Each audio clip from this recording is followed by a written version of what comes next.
Hello. Hi. Ooh, gain seems a little high for me.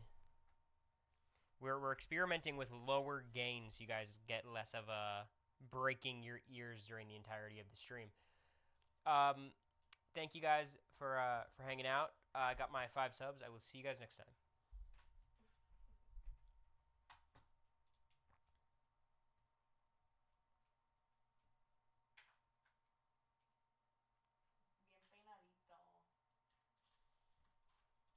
Okay, hi. Welcome everybody. Welcome. Um, Cory, Lakers favored tonight in Detroit. I know the Lakers are on fire, but how? Cade's not playing, so answers that. Anonymous, thank you so much for the 5 gifted subs. What a life. I like this whole new experiment you're doing. Usually it's like a gift midway through the stream. Now we're starting with the 5 gifted. We'll have to see how it plays out. But currently I like this new strategy. I appreciate it. But seriously, thank you. And thank you, Matt, for the 27 months. Will Matt be on the list today? Who can say? Liz, thank you for the 26 months. Kristen for the 27. Cowboy for the 10. Jerry for the 28. And Tom Sterfoolery with the, what is it, 27? 27. I appreciate you, Tom. Hello, everybody. Hello. Welcome. Fun stream today, a classic stream. If it were, we're doing a Google Slides presentation. We have a top 10. We have over 10 honorable mentions. Kind of a testament to modern Big Brother. More so just Big Brother in general. Should be fun. Martins, thank you for the 27 months. Cory, I need help. Who's winning Survivor 50?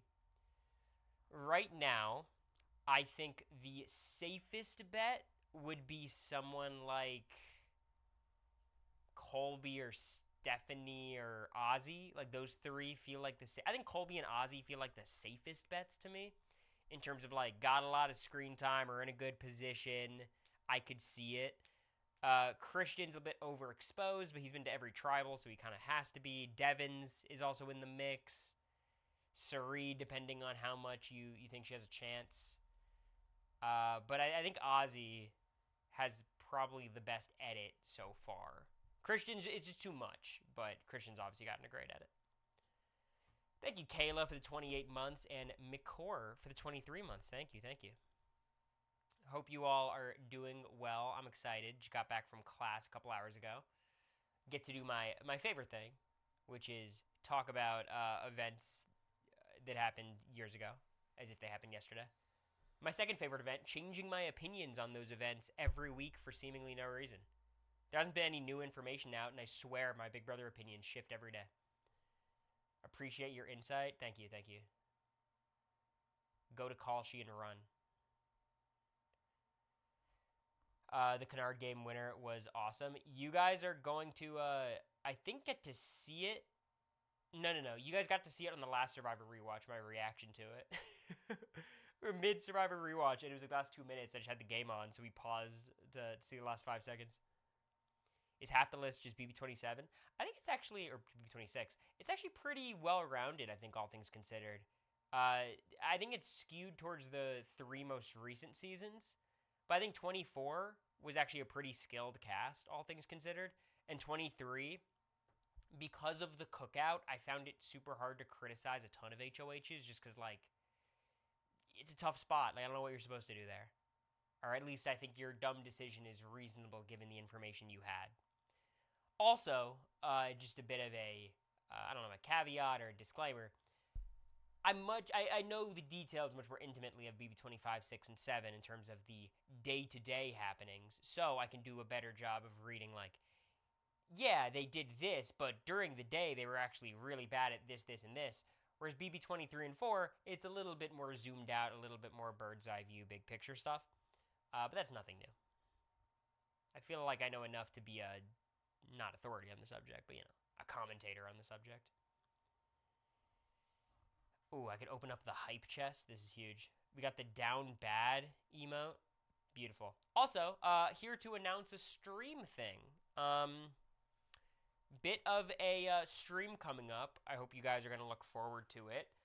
We are assembling the Big Brother Twitch Avengers. Those being myself, Quinn, and Morgan. And we are going to be doing a I don't know. I kind of think of it as like Big Brother Shark Tank in a way. I'm going to send out a Google form on Wednesday during the Survivor Watch Party. I'll give the links to Quinn and Morgan as well. And we're going to have you guys pitch us your twist ideas because God knows production needs them. So you're going to write out your twist, how you think it would work. We will judge it. If it gets 2 yeses, it moves on, and then we vote on a winner at the end, and they get some prize that has certainly been decided, surely. So it's a pretty simple stream, but I do think it'll be a fun one. So start thinking about those twists now so you have them ready for Wednesday. I assume there's going to be some overlap in people, so maybe I'll just take the one that I think is written the best. I will be like fully combing the questions beforehand. So if you try to put some bullshit and embarrass me in front of my friends, they're just gonna be gone. But yeah, so we're gonna release that on Wednesday, and I think the stream will be early next week, either Monday or Tuesday, pending some scheduling stuff. Around the same time, 6-7 p.m. I think 7 EST. We were talking about. So start brewing. You know, it's always fun to conceive twists that will never go into play because instead they're going to bring back Battle of the Block and Blockbuster till Final 3. But. Or they might. I mean, the AI twist, I'm sure. Remember, people were speculating an AI twist Oh. our season and then the next year. Wait, did I tell you what I think the theme is going to be for 28? Now that you mention it. What? I think the theme for Big Brother 28 is going to be prediction markets. Well, no, I saw another one. I saw a tweet a few weeks ago talking about how it's going to be Vegas and gambling. They've already done that for 23, though. No, but I'm like, I feel like that's big. I just think that is too much. It's just BB23. Yeah. Whereas I think prediction markets, it'd be weird because you don't want like a Kalshi sponsored season, but like they're shameless. They did AI, right? Like I could see that being what they do. Not Big Brother FanDuel. Honestly, the player props for like how many vetoes does Jag win this season, that could be kind of fun. Did y'all move the cactus? Yes. We moved a massive vanity up the staircase for our bedroom for America, and now her table that used to be her vanity is over here, and the cactus is on the other side. So the cactus will return back to that side soon.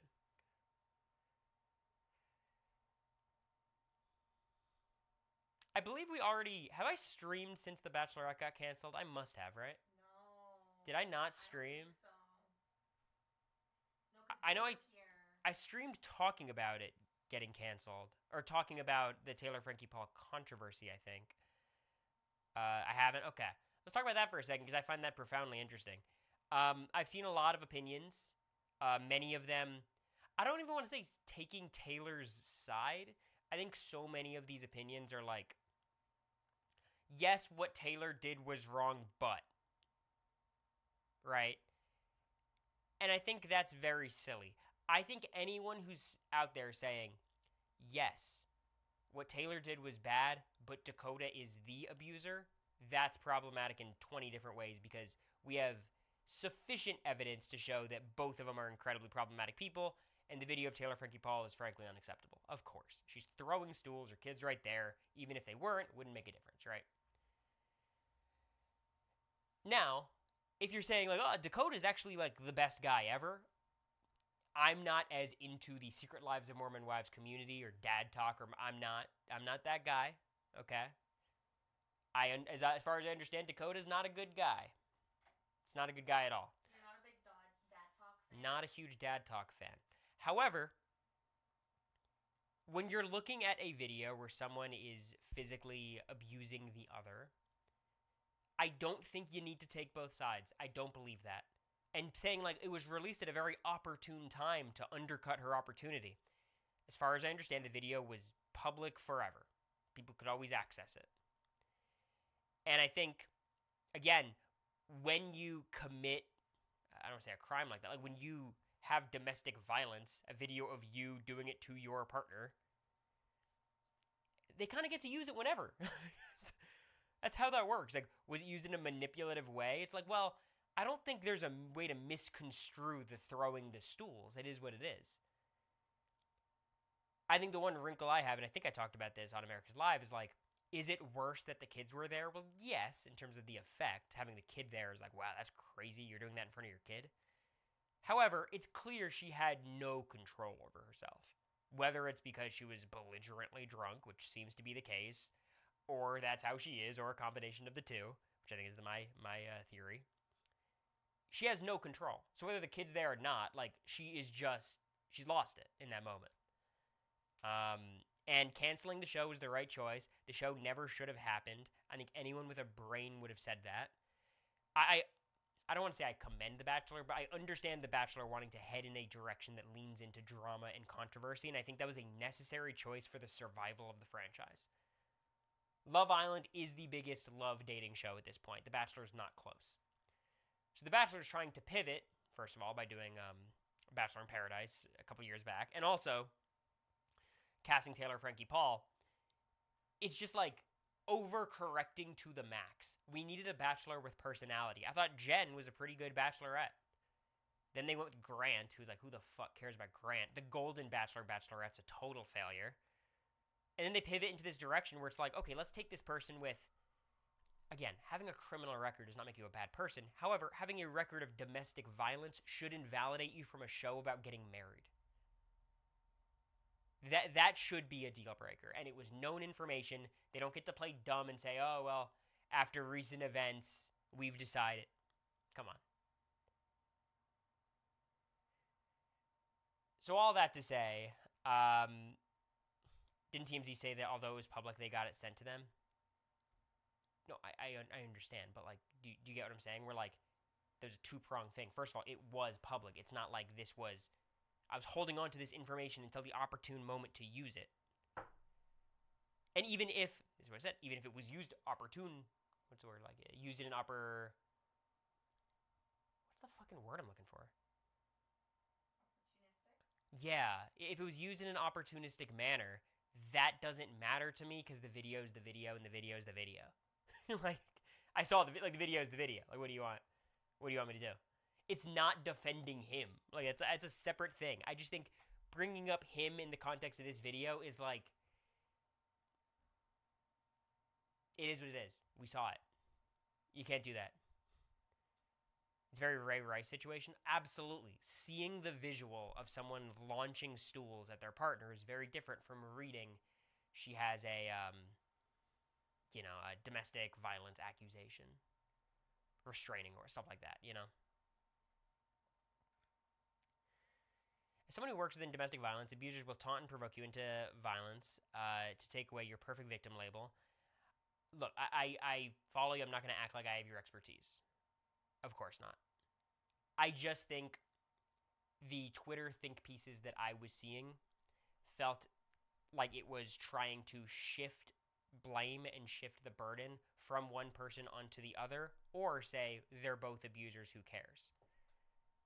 When I think it's very simple to look at that video, say it's unacceptable, say the season should be canceled, and go from there. If you want to have a more nuanced discussion, that's fine. People are allowed to talk.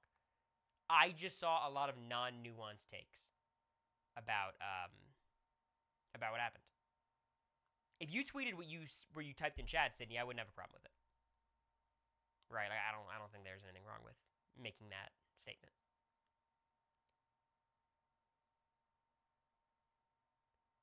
I'm shocked Dakota didn't defend himself / fight back. I mean, that shouldn't have anything to do with it. Like, the fact that he didn't fight back is good. Even if he's the instigator, you don't instigate someone to hit you and then you hit them harder. Like, of course there's a size difference between the two. Like, that should not be part of the calculation in terms of domestic violence, is who could have caused more harm to the other if they were both really going at it. I'd say Big Brother is a bigger dating show with couples like Matt, MJ, Riley, and Kat, and Matt and Riley. I think you're joking. I think you're joking.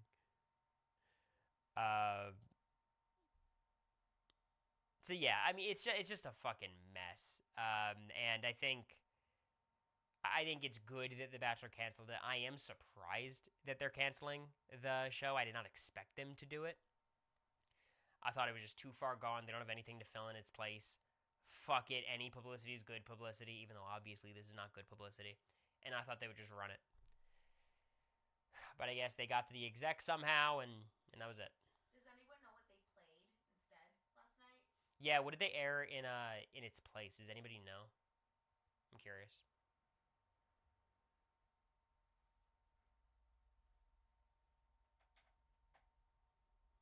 I feel like they probably don't have a lack of like filler programming. American Idol rerun. Okay. Yeah. All right. So they're basically just punting the time slot. Makes sense. I don't know what else they're supposed to do.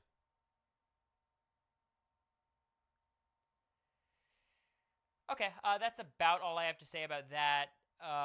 Nothing new about Hutta. You know, she says she denies the allegations. Don't know what there is to deny, but you know, they're rerunning BB25, but just you, the Cory cut. It's probably pretty good. It's probably worth a view. Let's look at some Reddits before we dive. I haven't streamed since this, right? Since I had my little temper tantrum. We already talked about this a million times, the dystopian nature of saying we want all poor people to fight to the death. Um,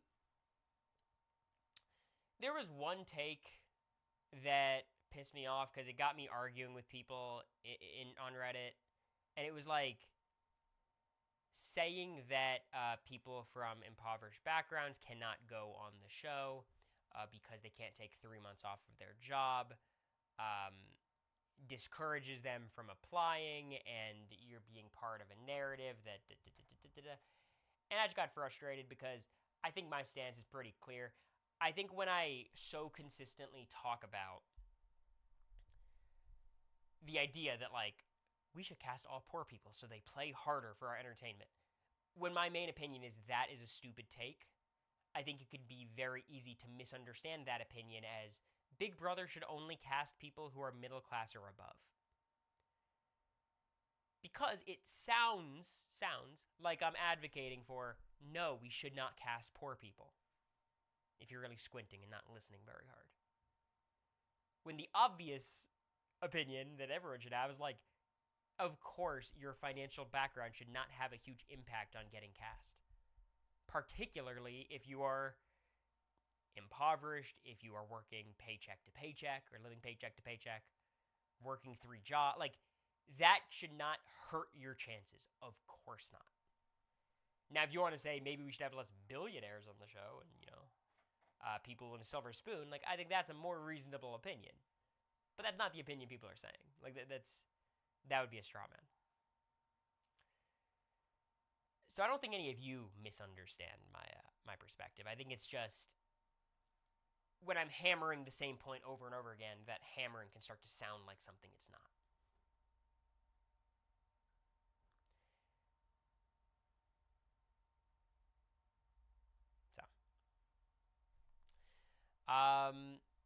People just don't get it. I don't know. I think people just forget that it's their responsibility to maintain their own moral compasses. Like, there's like, fuck it, let the world burn. And there's more of that coming up, so we'll talk about it. Which of these final 4 evictions are your favorite?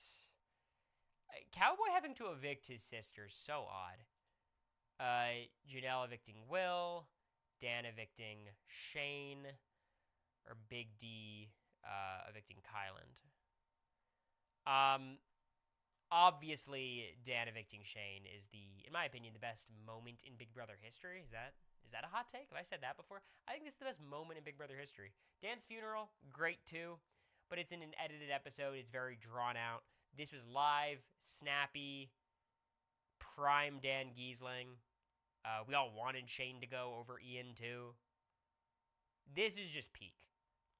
I think this and maybe Big Brother Canada 5 double eviction are my top 2 like Big Brother moments.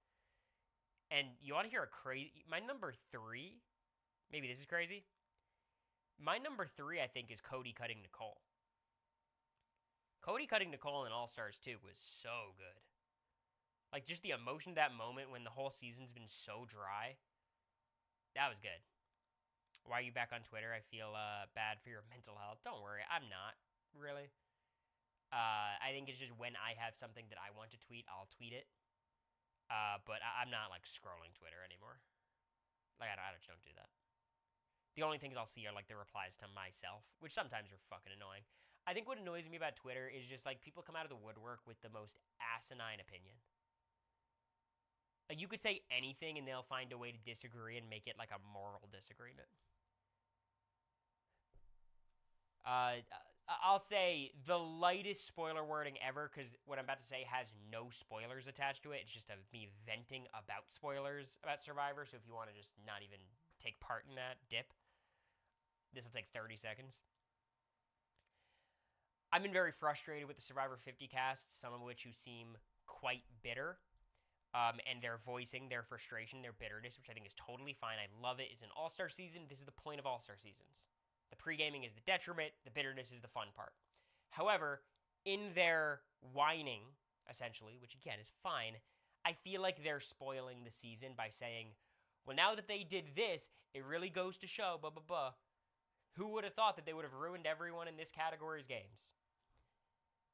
And it's just like, don't drag down the rest of the audience with you or the rest of the season with you. I find it very frustrating. And I'm not going to talk about it more openly or less cryptically because then I'm spoiling it. So that was my opinion. I said Survivor alumni should stop spoiling the season on their main accounts.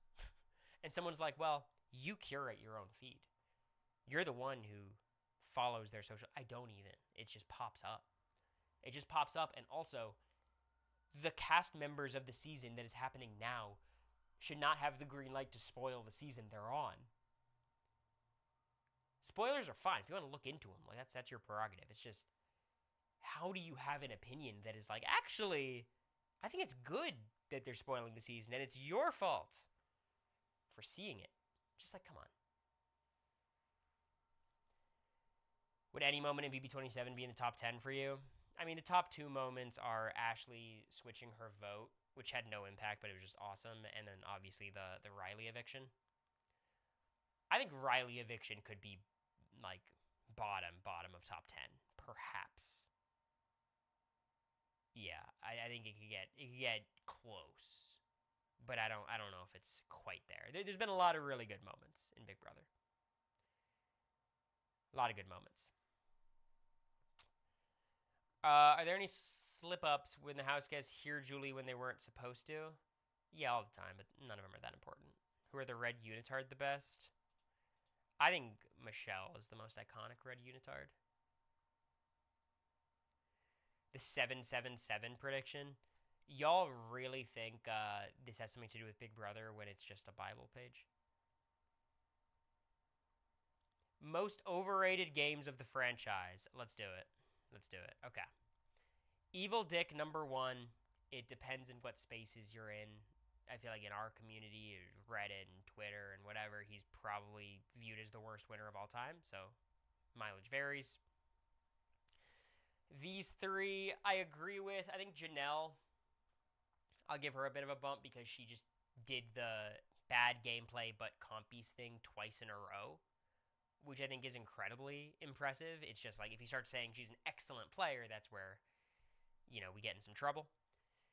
High revisionism. I think Jeff, I think he's probably not. I don't think people talk about Jeff being an excellent player a lot, and I think he is quite good actually. Portia, I could not agree more. Memphis, I think Memphis in BB22 is straight up underrated. So I think I disagree here. Ian, same as Evil Dick. I feel like most people have the right opinion. Johnny Mac, I think Johnny Mac fits here a bit. I think he's a much worse player than people remember him as. Jag, I think so, maybe a little bit. The whole Jag versus Matt thing, everyone and their mom during the season knew Matt was a much better player than Jag. And just as time's gone on, people changed their mind because they like Matt less, which, fair enough. Danny, I don't know. I think people grade her accurately too. All of these people, anyone sticks out to me. Again, Vince, it's like just a mixed bag. I don't think anyone says Frank was good. Alyssa probably makes sense. I think Alyssa really was quite bad. Does Kylan's HOH not include the mental toll it take on live feeders? Whispering circle talk. We'll talk about the criteria soon. The misconception people. We're getting kind of confusing with the tiers here. Easy to overrate. Seems fine to me. Slightly overrated. I don't know. Matt, again, is overrated and underrated depending on who you talk to. Same with Tyler. Yeah, this is fine. I don't have too many problems with the list. We're going to run out of tier list soon, though. In terms of physical prowess out of these three, who would take a season? With the other two as the adversaries. Michael Bruner, not close. We move on. My view on April. That's good for you, man. Getting the itch for a new season. Me too. Okay. Besides BB22, if every season's boot order were reversed, what would be your top and bottom season?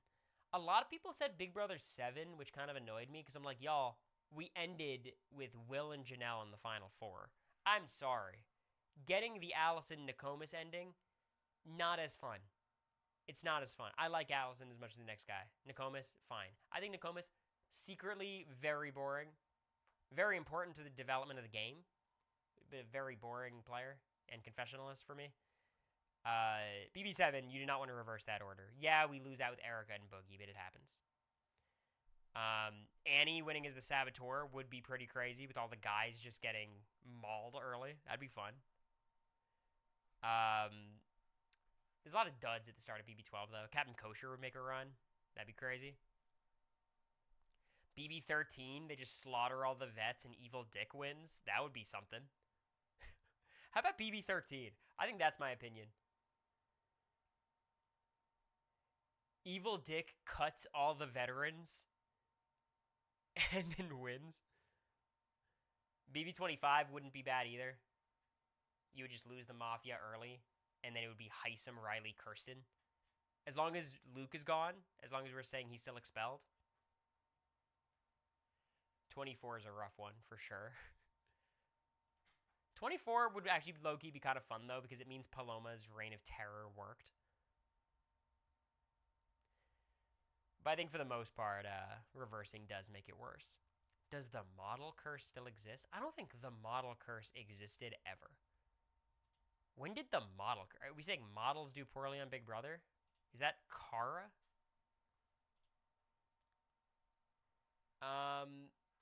Yeah, I don't think this is it. I think the thing is they cast so many models were second boots. That's the thing.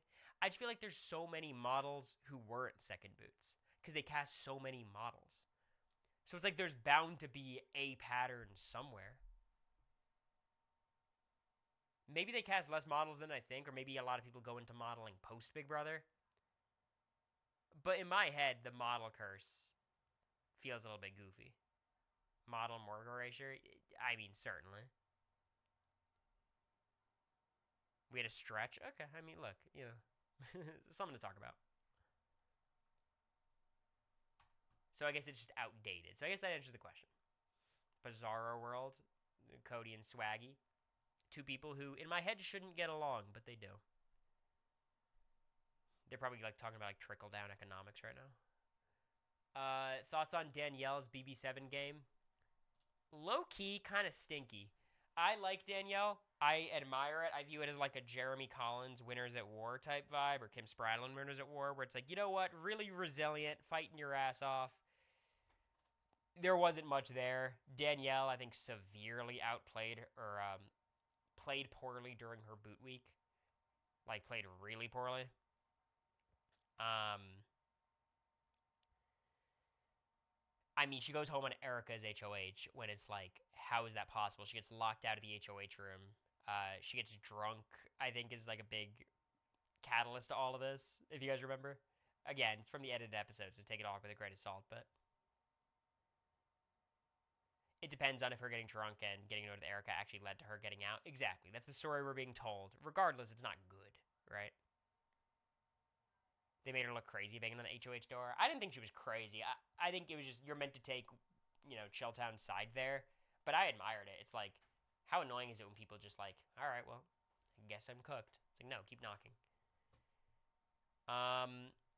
Okay, this is what I'm talking about. Y'all want to watch anything other than Big Brother. Anything other than Big Brother. Season twist idea.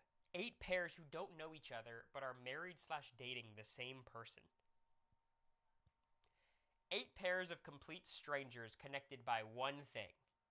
One member of the pair is the husband or wife of the other person's boyfriend or girlfriend. Julie announces the house guests. Each of you came into this house connected with someone you don't know. Basically, they're saying you put in like a married couple and the mistress, and you put in like 5 sets of that. This is such a stupid idea. It's just a different show. Don't you guys like Big Brother? Like, what are we doing? How are we going to cast this is another question.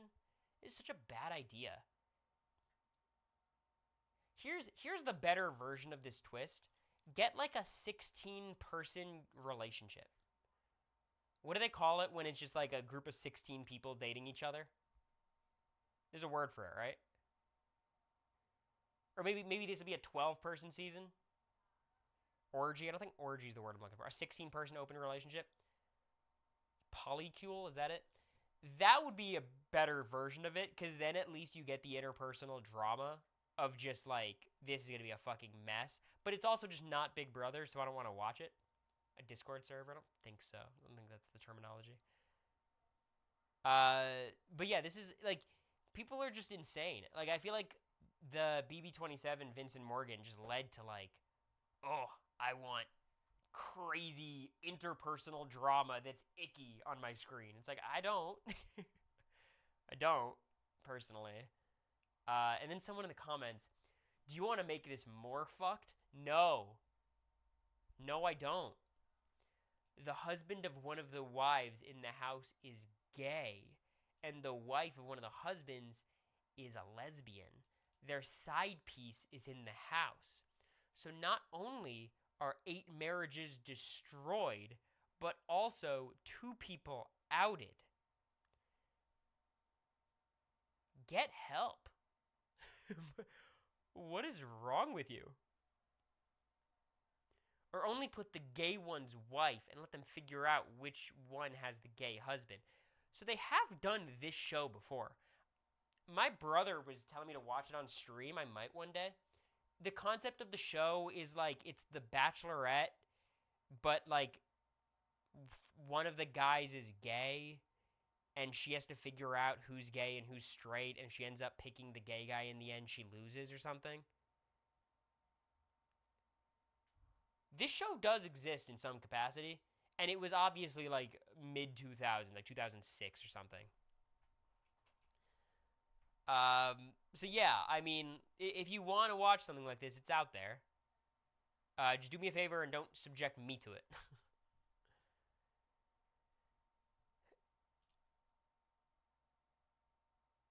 Yeah, I mean, this is definitely a question too. Just like one of the worst ideas ever. People would watch it though. It would make like the most toxic community. It would deviate so much from what the show's meant to be. It's just a bad idea. It's just a bad idea.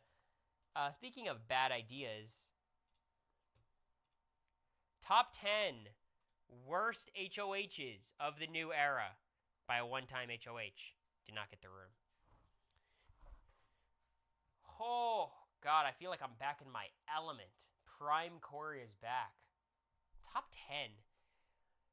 So today, I formed this list. And what I did was I went through every season of the new era, starting from 23. And I put every HOH down that I thought could potentially make the list. I think I ended up having about 23. 22 or 23. No room. I didn't get a room for when I was HOH. I got my little storage room basket. Now, you could say, Cory, you should be on this list. You didn't get anybody evicted, but, you know, I actually did get someone evicted. Yeah, they stayed in the house for an extra week, but, you know, functionally they got evicted. Jared didn't get anyone evicted on his second HOH. So excuse the fuck out of you is basically what I'm saying. Now, why do people have such terrible HOHs? What's the deal with that? Well, first of all, the Blockbuster makes being HOH significantly harder. I mean significantly harder. First of all, you have to make an extra nominee. That sucks. The difficult part of being HOH in general is, by definition, you should create one enemy. You put up 2 people, hopefully the veto's not used, someone goes home, someone who's nominated stays, they get to play an HOH and you don't. It's a precarious position. Of course, the benefit is you get to protect everyone else who you don't put on the block. So if you do it well, you do it artfully, you should be able to tilt the odds of the next week in your favor. The blockbuster makes things more complicated because you nominate 3 people initially, and let's say the veto's not used, 2 of them will stay. Now you have 2 enemies still there. Also, having the blockbuster and 3 nominees ups the chances of the veto being used every week. So now you can get a situation where someone uses the veto, takes themselves off the block, you have to name a 4th nominee. All of a sudden, you have 3 people you nominated alive the next week. Then you throw in extra twists. BB27 had 2 of them in the same week. All of a sudden, you're making 6 nominations, and it could be a really tough thing to do. What does a good HOH look like? Well, you have a target that makes sense for you. You have 2 people on the block who you're okay with going home. Doesn't mean you can't have a preference, but you're okay if either of them go home. And you enter the following week in a better position than you started your HOH in. If you accomplish all those things, I think you had a pretty good HOH run. Now, quick caveat, I am not counting final 3 HOHs. If I was counting final 3 HOHs, the top 3 would all be final 3 situations. I would have MJ taking Chelsea. I'd have Monty taking Taylor. And yeah, I would have Jag taking Matt. That was bad. That was terrible. Even if he got away with it.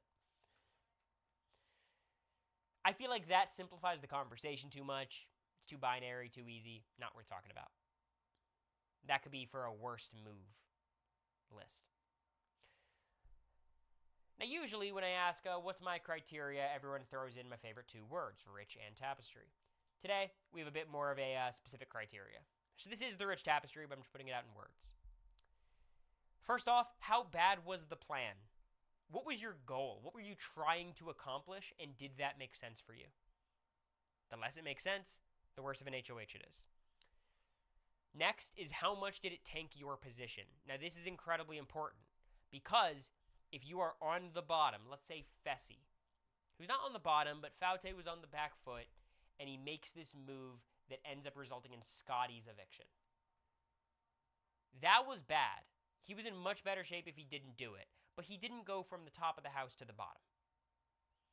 When you're already in a bad spot, making a bad move is less punishing. So, being in the best position in the house, winning HOH, and then becoming the target the next week is much worse than someone moving from like 9th in the power rankings to 12th. If that makes sense. 3, is it all your fault? There's a lot of luck in Big Brother. And whether it comes down to a twist that derails your HOH, whether it comes down to the wrong people winning competitions, whether it comes down to someone else doing something really impressive strategically or making a huge mistake strategically that leads to your HOH being poorly, not every bad HOH reign is completely at the fault of the HOH. So that is something to consider, and that is a reason why some of the people you think would be on this list are not on this list. This is live. What's up? What's up, Fortner? Finally, how bad were you doing the week enacting your plan? Which means, even if your plan works, you get the person you wanted out, and we agree, maybe it was a good thing you did that. If you just played terribly during the week and cratered your position anyways, yeah, that still sucks. We're not looking at a spreadsheet. Your target was this person. They went out unanimously. Good job. A lot of people have gotten their target out, and have done a bad job doing so. I appreciate it. It's very kind. Hope you're doing well. What did you think of Zingbot? Mean guy. All right. Are you guys ready to jump into the honorable mentions? We have a lot of them. We're going to go through them pretty quickly. There's a lot of them. Ryan Griffin. Hopefully Stewie subscribes next. Thank you, Ryan. I appreciate you. Hope you're doing well. Do any other Big Brother house guys have Twitch? I believe McCrae has a Twitch. Quinn has a Twitch. Keanu has a Twitch. Morgan has a Twitch. Bruno from Big Brother Canada has a Twitch. Kevin Martin has a Twitch. Dan Giesling, of course. The biggest streamer of anyone. Leah just started a Twitch. Yeah, we got a growing group. I think about only 3 or 4 of us stream consistently, though. Yeah, she got the stream notification on Twitter. That's why I still do it. You know, my feed at this point is basically just stream notifications. All right, without further ado, let's dive in. Let's do it. First honorable mention is Lauren week 3. If you all remember, Lauren wins HOH, puts up Keanu, Kelly, and Will. Now, these nominees are not necessarily catastrophic, but they're not great. At this stage of the game, the house was divided pretty cleanly with, like, Rachel's side being, like, Rachel and Mickey and Jimmy and Will and these people. And then Lauren's side, which really was, like, Vince's side, which is, like, Lauren, Vince, Zach. Morgan's kind of in the middle. Adrian's on their side, kind of, you know. It's roughly that divide. Riley and Catherine are probably over there. She puts up Keanu and Kelly, which were easy nominees, for sure. Like, they were, like, the house pariahs, so I do understand. However, she completely neglects to target the people who are potentially targeting her and her allies. All of this is excusable. The following week, Mickey is HOH and doesn't go after Lauren because Lauren didn't go after them. So, like, I'm not even saying it was a super dumb move for her to make kind of scared nominations. However, after Keanu wins the veto, and she has a very simple decision between nominating Ashley and nominating Adrian. Ashley and Lauren have no relationship. Her 2 closest allies, Vince and Zach, really don't like Ashley. Adrian, not super close with Lauren by any means, but he's up Zach's ass. He's with the boys. He is no threat to Lauren whatsoever. He's looking at Rachel. He's looking at all those people. The girls get in her ear. Ashley campaigns her ass off. Mickey contributes. Rachel contributes. She puts up Adrian. And he goes home. That whole week, there was this drama of, like, Lauren doesn't want to be the swing vote. Doesn't want to break the tie. And it was like, don't put up someone who you have to do a 5-5 tiebreaker for. It's not useful for you. However, it was early in the game. Lauren's position really wasn't bad after this. It was totally fine. She maintained a bridge with the other side that she would have lost had she put up Ashley. Adrian was not Lauren's closest ally by any means. There's a certain argument that getting physical threats out is beneficial to everybody, provided they're not, like, your number 1 ally. So it just wasn't as bad as a lot of the other HOHs on this list.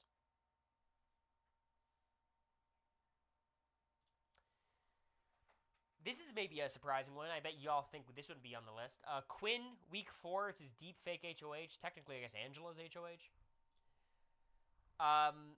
Here's why this does not make the list. Just a refresher. Angela wins HOH. Quinn is the deep fake HOH. He overtakes it. Everyone knew he was deep fake HOH, so he couldn't have any secrecy behind it. Now, here is why, in my opinion, this is not as bad as other people would make it out to be. First of all, a lot of unlucky things happen. Quinn knew he was going to be HOH going into the week. His nominees would have been Tucker, Mackenzie, and Angela. Of course. That would have been his noms. He was number 1 get Angela out person. Angela wins. Okay. She's safe. Cedric volunteers for Quinn. His pitch being, I'm going to go play the veto against Tucker or the blockbuster against Tucker and give us a better chance of getting Tucker out. For Quinn, the right target here is Tucker. He's targeting Tucker. That's the plan. Can't blame him for that. He puts up MJ, who's a great person to put up. Now, Tucker wins the veto with Cedric getting second, so the plan doesn't work. Tucker's safe. MJ wins the arena. If MJ doesn't win the arena, she goes home and no one has a problem with Quinn's HOH. But she wins the arena by like a millisecond over Rubina, which leads to Rubina and Cedric and the vote flipping on Cedric. America's chilling. It was bad for Quinn that Cedric left. It wasn't catastrophic. They weren't, a tight final 2. They had a final 2. Shout out to Quality Control. Yes, we are. But it was a member of the Pentagon. It was one of the people who was open to working with Quinn, and it gave a lot of power to Tucker's side of the house. That's the downside. The reason I don't criticize it so much, Rubino was a good replacement nom. One of his targets was automatically safe. His other 2 targets won competitions to save themselves. So many things had to go wrong for Quinn to have his HOH result in a Cedric eviction. And it did, and that's why he has the reputation that he had 2 HOHs and 2 of his allies went home. He got very unlucky. This should not have happened. Putting up Cedric was a mistake. You never put someone up who you don't want to go home. Never. But he should have gotten away with it, and he didn't. Yeah, we are V Fortner, but I'm like 1 comment away from not responding anymore. Just to be honest. Let's keep it going. T-Core, week 6, similar to Quinn, puts up Tucker. Responsible for Tucker's eviction after Tucker volunteers. Is a very sad volunteer by Tucker, if you don't remember. Very sad volunteer. It wasn't an emphatic volunteer like Kelly or Tucker in weeks previous.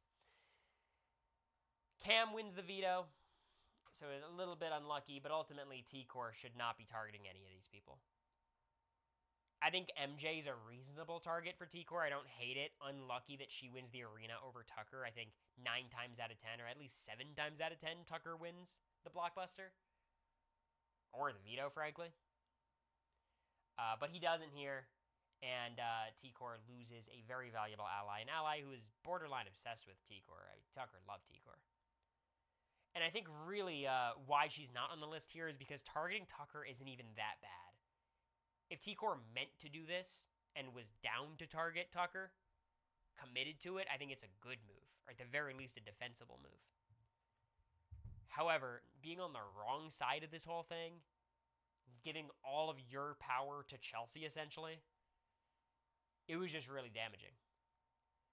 But because Tucker volunteered, because MJ had to win the arena, and because Tucker was such a threat with so much win equity, it just doesn't quite make the list. Not quite.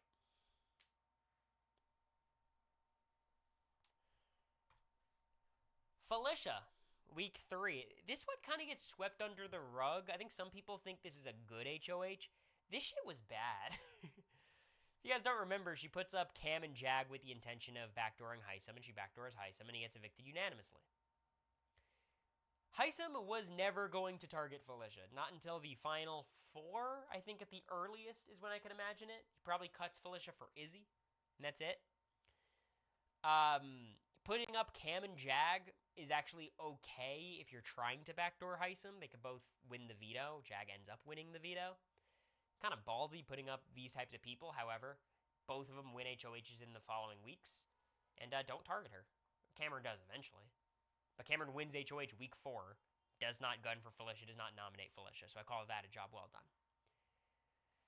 This doesn't make the list because I think Felicia was not in a winning position before. I think a lot of people on the outside were looking at Felicia as a very possible winner, and they were saying, Cory, how could you be poo-pooing the idea that Felicia could win this season? I don't think she had much win equity. Felicia, to get to the end, has to be taken to the end unless she's competing against Suri in part 2. And if Suri's side of the house is getting to the end of the game, Felicia's not reaching the end of the game. If it's Felicia, Suri, Izzy, Jared, Mimi, or someone, like, her only bet is for Mimi to win out and take her. That seems kind of unlikely. I would take Izzy in most comps over Mimi. Not to mention Jared. So I just don't think Felicia's specific position cratered. But getting rid of Heisem gave so much power to Cameron and to Jared and to Jag and these other strong guys who could win competitions who just weren't aligned with Felicia as closely. Jared's the only one, but obviously that sours relatively soon. And of course, a lot of the blame goes on Suri and Izzy here. Mostly Suri, she's the decision maker. And just because Suri's the one who ultimately made the decision, Felicia was the HOH. And her being swayed by Suri is on her. Made no sense to target Heisem. She did target Heisem, and she got her way. And I think it hurt her position greatly. I talked to Heisem a ton. I love Heisem. Wait, that's not true. I don't talk to him a ton. I like Heisem a lot, though. We've talked. Can't say he's on speed dial, but, you know, good guy.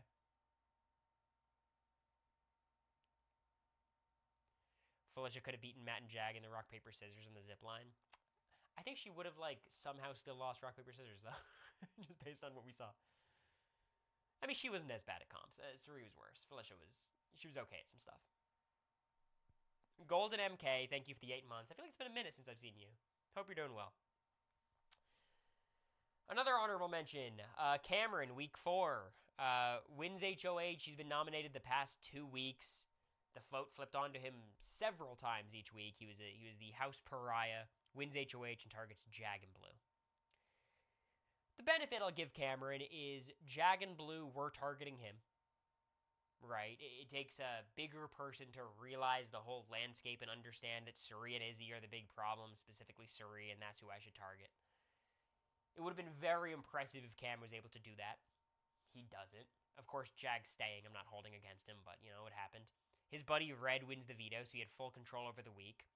I give Cam some credit because he knew Izzy should be backdoored. That's what he wanted to do. Red was able to talk him out of it. So Cam was kind of on the right track. I don't think Jag was a horrible target for him. I mean, he was a big, strong, athletic guy who was targeting Cameron. So, I get it, but it was bad. I mean, he was on the bottom. He targeted someone else on the bottom instead of the people in power. He does learn from it before his next HOH. And it's kind of just a kick to the shin that Jag doesn't even go home this week. Let's just stick with BB25, huh? Jared, week 7. Following Humilla week, Jared and Suri are on the bottom. Izzy's been blindsided, kind of. Jared had a big fight with me. He ends up winning the wall. And his plan is to put up me in America and backdoor Cameron, which he successfully executes. Jag winning the veto. Getting rid of Cameron is a reasonable choice because Cameron is a strong guy who can win competitions and was targeting his mom. He was HOH when Izzy and Suri were on the block, or Izzy and Felicia were on the block at least. So there's certain logic to targeting Cam. However, I don't think it took a detective or a genius or even someone who's very perceptive to realize that Cameron was not in power. If he were to target me, that would have been a much better move. If he were to be targeting Matt or Jag, that is the optimal move, especially Jag. That's who he should have been targeting. Even if he was going to target America, that's pretty good. America's not a bad person to target here either. It just takes away one number from the actual in-group at that stage. Instead, he goes after Cameron, who I think genuinely would have worked with him. But there was reasons to target Cameron, so I don't think it's necessarily the worst move. Jared had so many ops at this point. His position was so poor. I don't think this cratered his position. It just kind of was the nail in his coffin. Pun intended.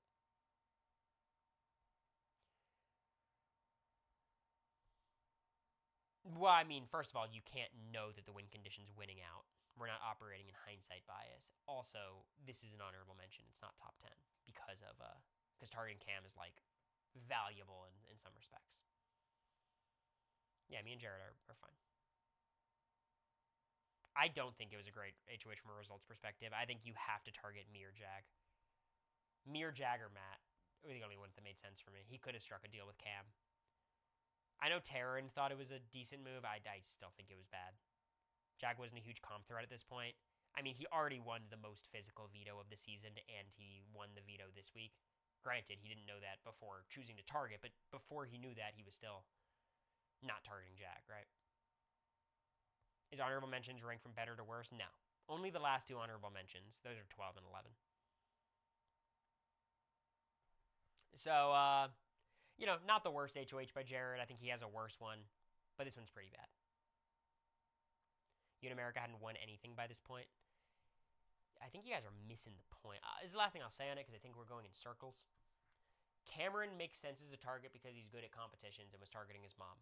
Cameron was on the outs, and that was not a secret. Everybody knew it in the house. Suri knew it. Suri was telling him it. Blue knew it. Blue was telling him.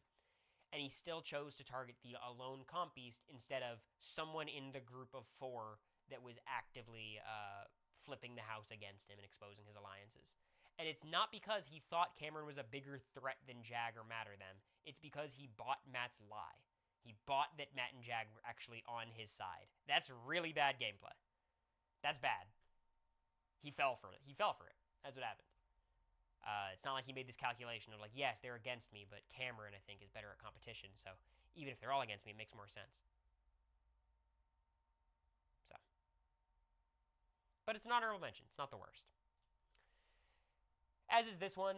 Cameron comes back as a zombie, survives against Jared, wins HOH, puts up Mimi and Felicia, then wins the veto and doesn't do anything with it.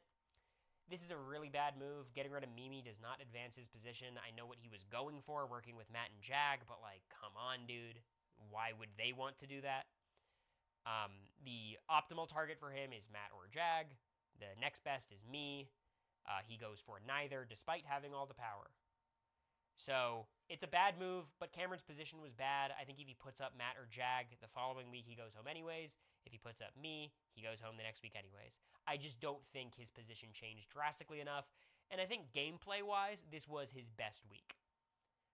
I think Zombie Week was probably his best actual week, but like he played fine here. It was just, it didn't make any sense for anybody to keep him anyways. So not a good move, but you know, definitely not his worst HOH. BB24, we have Taylor. Nominates Indy and Terrence. Indy gets evicted almost unanimously.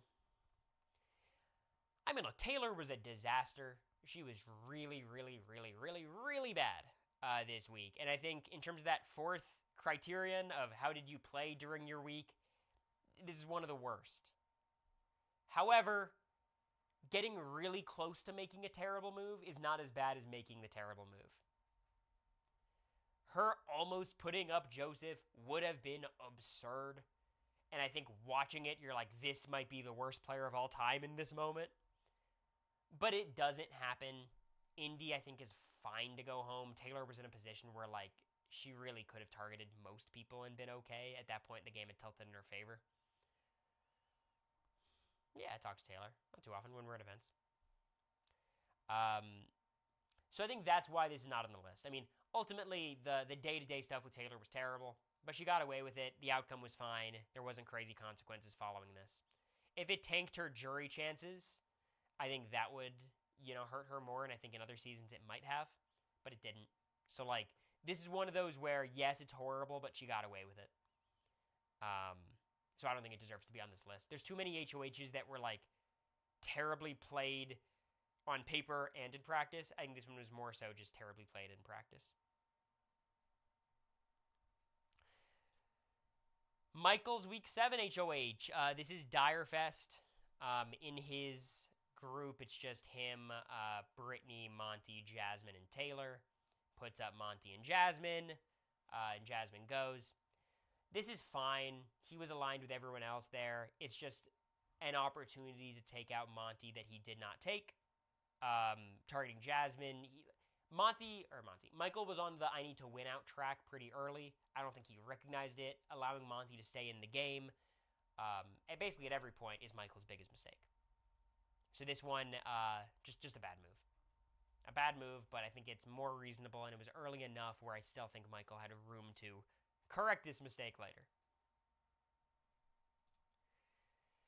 Monty's Week 10 HOH. This one's really not that bad because I think Monty went from a winning position to still a pretty decent winning position. Putting up Alyssa and Brittany make a lot of sense. Putting up Taylor as a replacement is fine. It's just targeting Alyssa here doesn't make a ton of sense. You just have to get rid of Taylor, honestly. I understand why he didn't. It's why it's not worse on this list. But you just can't use your HOH and get rid of Alyssa. It just doesn't do anything for you. So, you know, nothing crazy on Monty here. It's fine. He still could have had a decent position. He still did have a good position going into the Final Four with Turner, Taylor, and Brittany. Still could have won. But, you know, I think he made it a little bit harder on himself.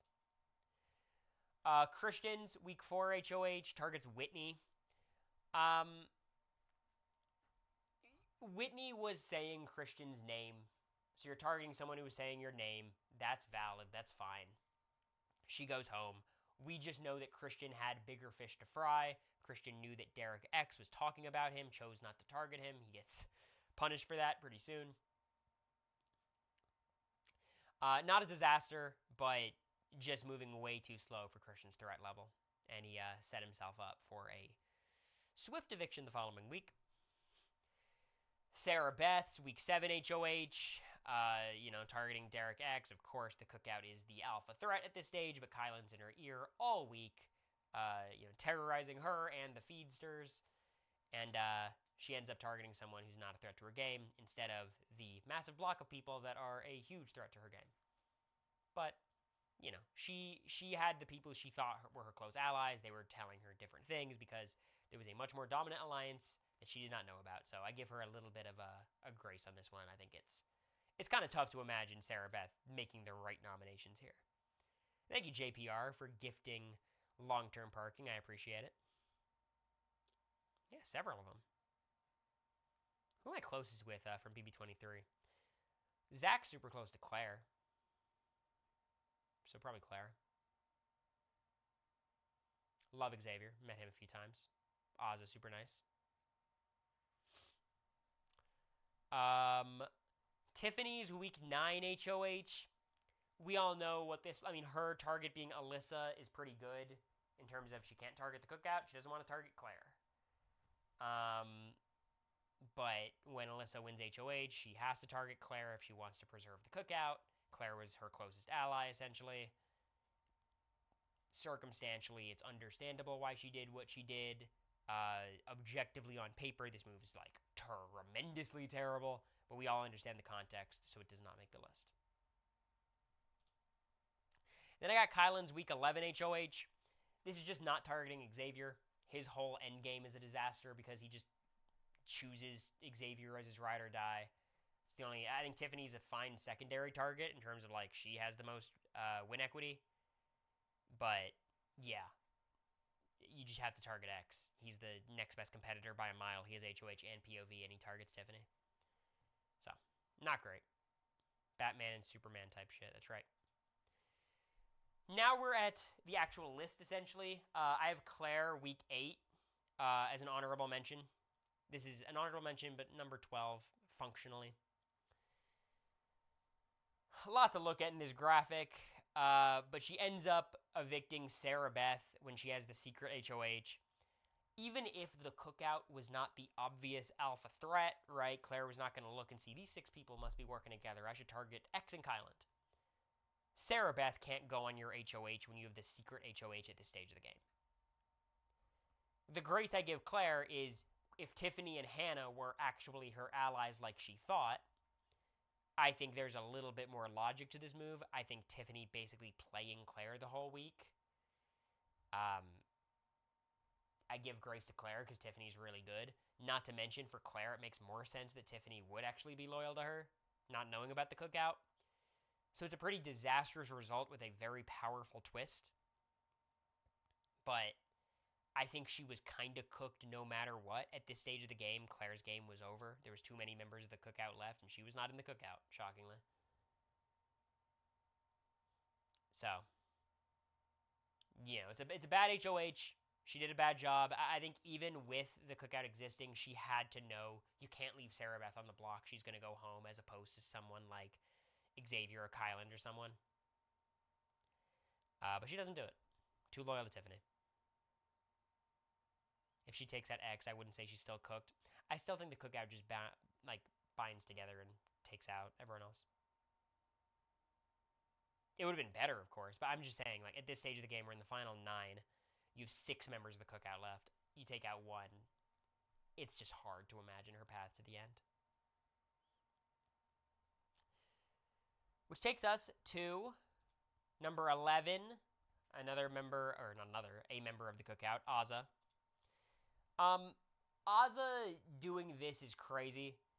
She nominates X and Hannah initially, but Hannah is her target. She's not targeting X at all.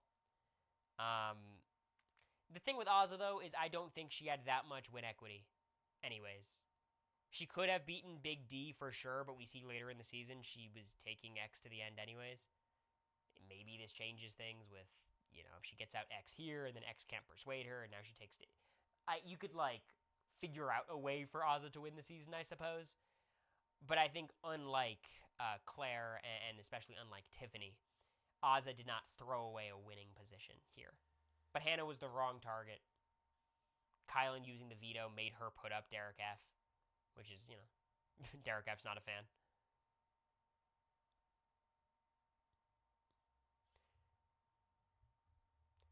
No, I understand mechanical. Trust me, but I'm saying like, if the events happened one way in reality, I'm kind of like going to assume she'd do the same thing in the next reality. Like the people are the same people at the end of the day. You spend a week with Big D and X, you're gonna take X if you're Ozzy, you know. But if she just puts up X and Kylan here, Kylan wins the veto, and then they vote out X, I think she's got a shot, right? Any of them win veto, they could take out Kylan the next week, and then both of them take like she could win. I just don't think Ozzy has that dog in her, and I wouldn't expect, had she played this HOH better, that she could have won the season, or at least would have won the season.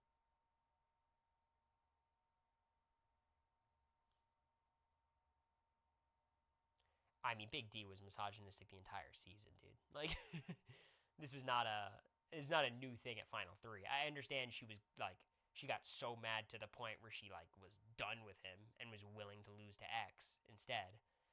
But I don't think that was a huge plot twist. You know what I mean? Like that, he was pretty consistent. All right, top 10. Who's ready? Who is ready? By seeing what's not in the honorable mentions, I would imagine you guys have a good sense of some of the HOHs that are going to be on this list. I think you guys might disagree with the order in some moments, but that's okay. Any predictions for number 10?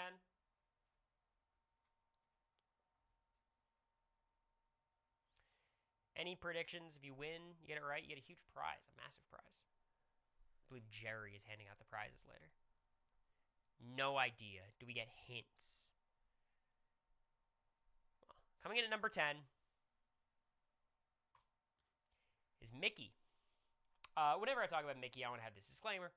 Not here to shit on Mickey, of course, as a person or as a player. But I do think you could still talk about BB27 in a sensitive manner and talk about the gameplay that happened, because it was a great season with great gameplay, and I think it's fun to talk about. She put up, first of all, this was a stolen HOH, which I think was very well done by Mickey. Riley winning this HOH was potentially catastrophic for her alliance, so her winning and stealing it essentially saved a lot of her allies. So you could already argue, like, her HOH was better than Riley's would have been, and I think that's a fair argument. Mickey could have been in trouble in a Riley HOH. However, she obviously makes the choice to target Jimmy, backdoor Jimmy. She makes nice with Riley and Kat this week, even though Riley and Kat do not like Mickey for the rest of the season. Really, she's on the list here because she went from, I think, the best position in the house, or top 2, top 3 position, to essentially being iced out of the game socially. She was, like, ostracized from this point moving forward. Not just because her targeting of Jimmy, but how she played. Getting a bit of the HOH-itis. She leaves this week with essentially no allies. I mean, her and Morgan were the orchestrators behind this move, and, like, Morgan quickly bails on this whole situation in the coming weeks. Mostly because she's forced to, but still happens. It was just a disaster week, not to mention you put up Keanu, who then wins the veto. I think she ends up going out on Keanu's HOH.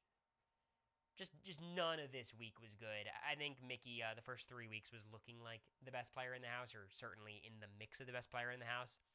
And the second this HOH hit, it was such an, like, everyone was filled with ecstasy the moment we found out she stole it from Riley. Then everything went off the rails. And, again, the main reason it's here is just how far her position fell from the start to the end of the week. And putting up Jimmy, like, there are reasons to target Jimmy. He was shifty, and he was playing both sides to a certain extent. He did have bonds with people like Vinny and Zach, alongside Kat and Laura, and alongside his bonds with Rachel and Morgan and Mickey and them. But as far as we understand, Jimmy was most loyal to Mickey and Morgan. So it was just a bad read. By the end of the week, he's most loyal to Rachel, but yeah. It was a rough HOH. Pretty fun HOH, though. Pretty good one. Shoutouts to Mickey. Giving us an entertaining week, even if it's not the most strategically optimal week, of course.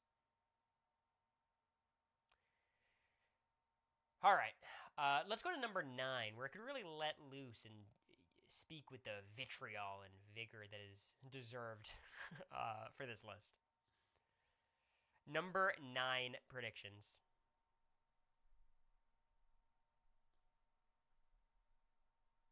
Okay, so it's 25 then. I was more so saying, obviously, Mickey only has one HOH, so, like, I can speak a little bit more openly. Or I guess just less empathetically. Number 9, Frenchie. Big old Brandon French. Kind of the epitome of the week 1 HOH catastrophe. His whole thing is he wants to target like the guys, the jocks. Couple things go unlucky for Frenchie. Christian saves himself through a twist. His showman's partner Alyssa ends up going on the block, which is like weird because again we were just targeting the guys, but we'll let it run.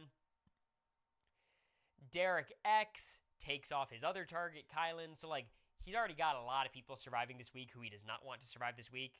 Travis ends up going home, which I think is the best part of Frenchie's HOH. Travis is a fine target. No problem with that. The reason why this isn't as bad as a lot of other week 1 HOHs or a lot of other HOHs on this list, Frenchie obviously didn't crater his position because it was so early. Like, the position wasn't that good. Like, it could have been good. He spoiled the opportunity to have a good week 1 HOH. And also, I think going into week 2, a lot of people were not going to target him. This was not a situation where he turned the entire house against him. And then everybody, jointly agreed, Frenchie's got to get backdoored next week. Kylan was a rough second HOH for him, and I think he survives a lot of weeks without Kylan in that position. Him getting smooth-talked by Brent is kind of embarrassing, too. If he just stuck to his guns and put up, like, Brent and Travis, Brent and Christian or something, I think a lot of people would have had more respect for him and more willingness to work with him moving forward. Him just being so wishy-washy and inconsistent and flaky and, like, everyone knew we cannot trust Frenchie moving forward. Even if we like him, we can't trust his word. We cannot rely on him as an ally. I don't think all of his win equity was gone by the end of this week, but he was certainly the worst positioned person leaving the week, which is pretty catastrophic. Again, week 1 HOHs are tough. There's a lot of twists usually. He had to put up so many people. I have some empathy. But this was really bad. It was a bad plan. He played it poorly. And he got the classic week 2 HOH treatment.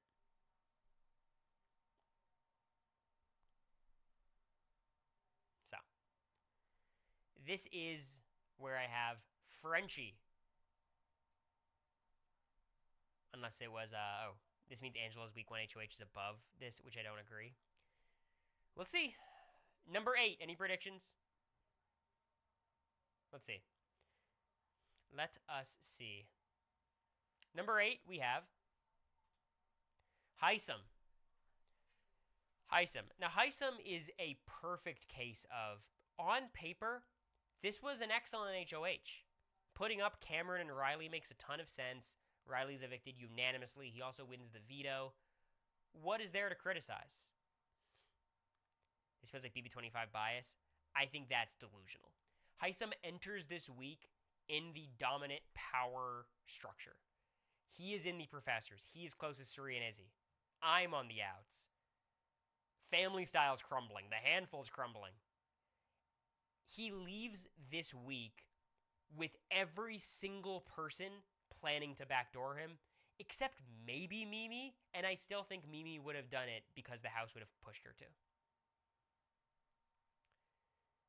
And that is because how he ran his HOH. He is very morally righteous, and he's domineering, and he's leading these professors' meeting. And after every time he talks to any of the professors, they walk and talk to each other and say, holy shit, Hisam has to go. Not to mention, he wins another 2 competitions. He's won 3 of 4. Everyone agrees he's the biggest physical threat in the house. He did not need to win the veto by any means. He had ample replacement noms. Hisam went from a dominant position, not the front runner to win, but he was probably in the top 5 picks. Doctor, one of the best competitors in the Majority Alliance, super tight with Suri, to Suri leading the charge to backdoor Hisam. Despite Hisam putting up the right people. That's how bad he played this week. And it was almost impossible to imagine a way that he wasn't backdoored the following week because of how he played. His week 1 wasn't that bad. It was really bad in terms of how he talked to me. But I wasn't that important at this point in the season. The grand scheme of things, like, you could afford to have Cory against you. For Heisem, it ended up being a bit costly by his eviction.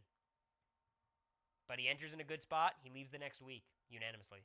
And it wasn't, it was like people were very excited to vote the guy out.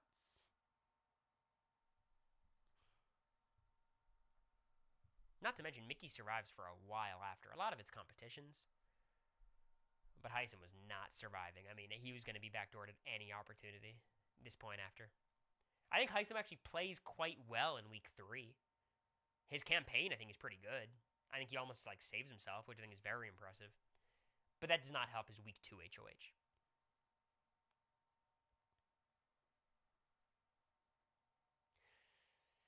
So that leads us to number 7.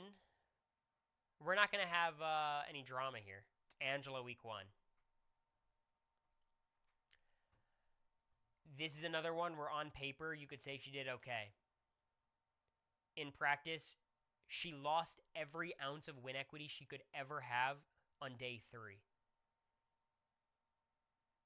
She was done. Her game ended on day 3 because of how paranoid, frankly insane she was acting. Her targeting Matt is a good target. Putting up Kenny is a good nominee. Putting up Lisa. She put up the right people. No problems with that. And despite that, she literally ensured that every person she talked to thought, holy shit, what is wrong with Angela? I will never vote for her to win. What are we going to do with her? She locked herself into being a pawn for the rest of the season. Again, and a lot of people during the season watching it, I think, memory hole this. Because we on the outside were like, well, she's got this great journey. She's been on the block so many times. She's actually done pretty well in competitions. Maybe she can win. We know, after talking to a lot of the BB26 players and hearing them in the exit press and just during the season, Angela had no win equity the entire season. Everyone else's win equity was sitting next to Angela. And that's because of how she acted this first week. And don't get me wrong, it's consistent. She, she has some of these moments in weeks in the future. But we all thought, Angela, she really wants to be there. She's going to be awesome. And she was awesome. But as a player, I mean, it all ended there. And I don't blame her. She clearly was just, having a tough time. She was not sleeping. She was incredibly paranoid. I can relate to that. But it manifested in just, the most self-destructive gameplay you've ever seen. I mean, she was in the Majority Alliance. She got herself excluded from the Majority Alliance by believing the entire Majority Alliance was lying to her. Thought there was some big conspiracy and that she was the target. She wasn't. She had multiple people coming to her with final 2s. I think Tucker, I know Quinn did. They all leave this week being like, what the fuck?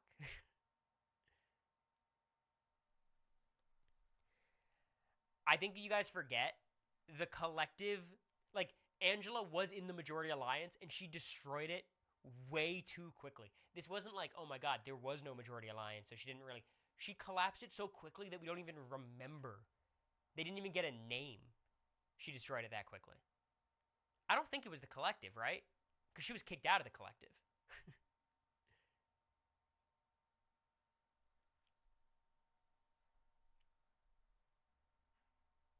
She was on the bottom of the majority. But that's not true. She wasn't. She had very close relationships with a lot of people very early on, and they were down to work with her deep into the game. Quinn told her about his power. I mean, they were good bonds. But she self-destructed on day 3. So, again, being on the bottom of the Majority Alliance is an excellent position leaving week 1, and instead she left with 0 win equity. And I know people are saying, well, this is just how she is. It's not like this week sank her chances. It's just her personality. Well, her personality really manifested this week. We got a lot of Angela personality. And I don't think we got quite this much ever again.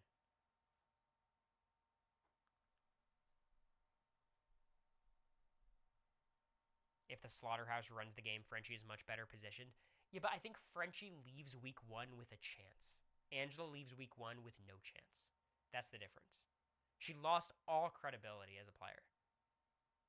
You just can't vote for someone you have fundamentally no respect for as a player. And I think that's what happened to Angela this early into the game. And it's not just crazy eyes. It was how she acted day 4, 5, 6, 7, 8 of her HOH. She almost gets evicted a few times in the following week. She makes a deep run, but of course she does. It's kind of hard to evict Angela.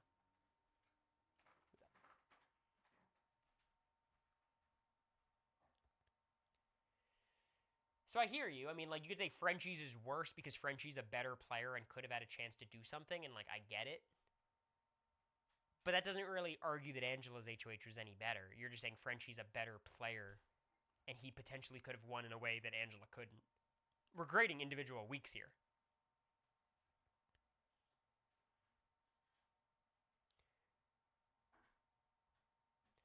At least Angela, by sheer power, started off and by luck remained one of the most important people of the season.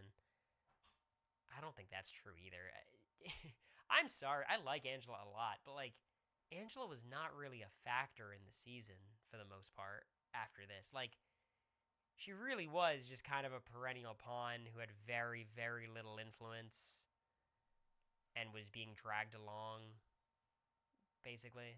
Like, she was a huge factor in the season in terms of the experience and watching it. Okay, yeah, no, I'm with you, Andrew, then. Sure. Could Angela have beaten Lisa and Kenny in the final, too? I think she beats Kenny. But again, that's... all right, we're fan fictioning. Against Lisa, I think Lisa would win as far as I understand the BB26 cast. You never know, but I think Lisa would win. But thank you, Anonymous, for the 5 gifted subs again. I was crashing out a bit. I got to center myself. Got to relax. Got to breathe. So many people have overrated Angela's game. There's things to like about Angela's game. She's a fucking fighter. She's good at competitions. All the ones that are equitable, she's really good at them. She's willing to lie. She's willing to cheat. Willing to steal. She's willing to do all these things. But there's just, like, the reason why she's an excellent character is also why she's not a great player, right? We all know it. Well, I think she's... But thank you again, Anonymous, for the 5. She's on self-preservation mode all the time. Yeah. Even if she's a little paranoid, right? Like, she thinks it's the best thing for her game to, like, out her allies or, like, fight with her allies. Yeah, I mean, she literally was blowing up everyone's games who wanted to help her. And I think, you know, self-preservation is a great thing to have when you're on the bottom. It's not a great thing to have when you're on the top and you're putting yourself on the bottom by being the self-preservationist. Also, her begging to be in that alliance. How dare you compare her to Spicy V? That's crazy. If she's anyone, she's Karen. She is not Spicy V. Spicy V had, like, a big social hold on her house. Angela never once had that. Never. I mean, in terms of being self-destructive, I could squint and see it. But Spicy V is like a functional Big Brother player.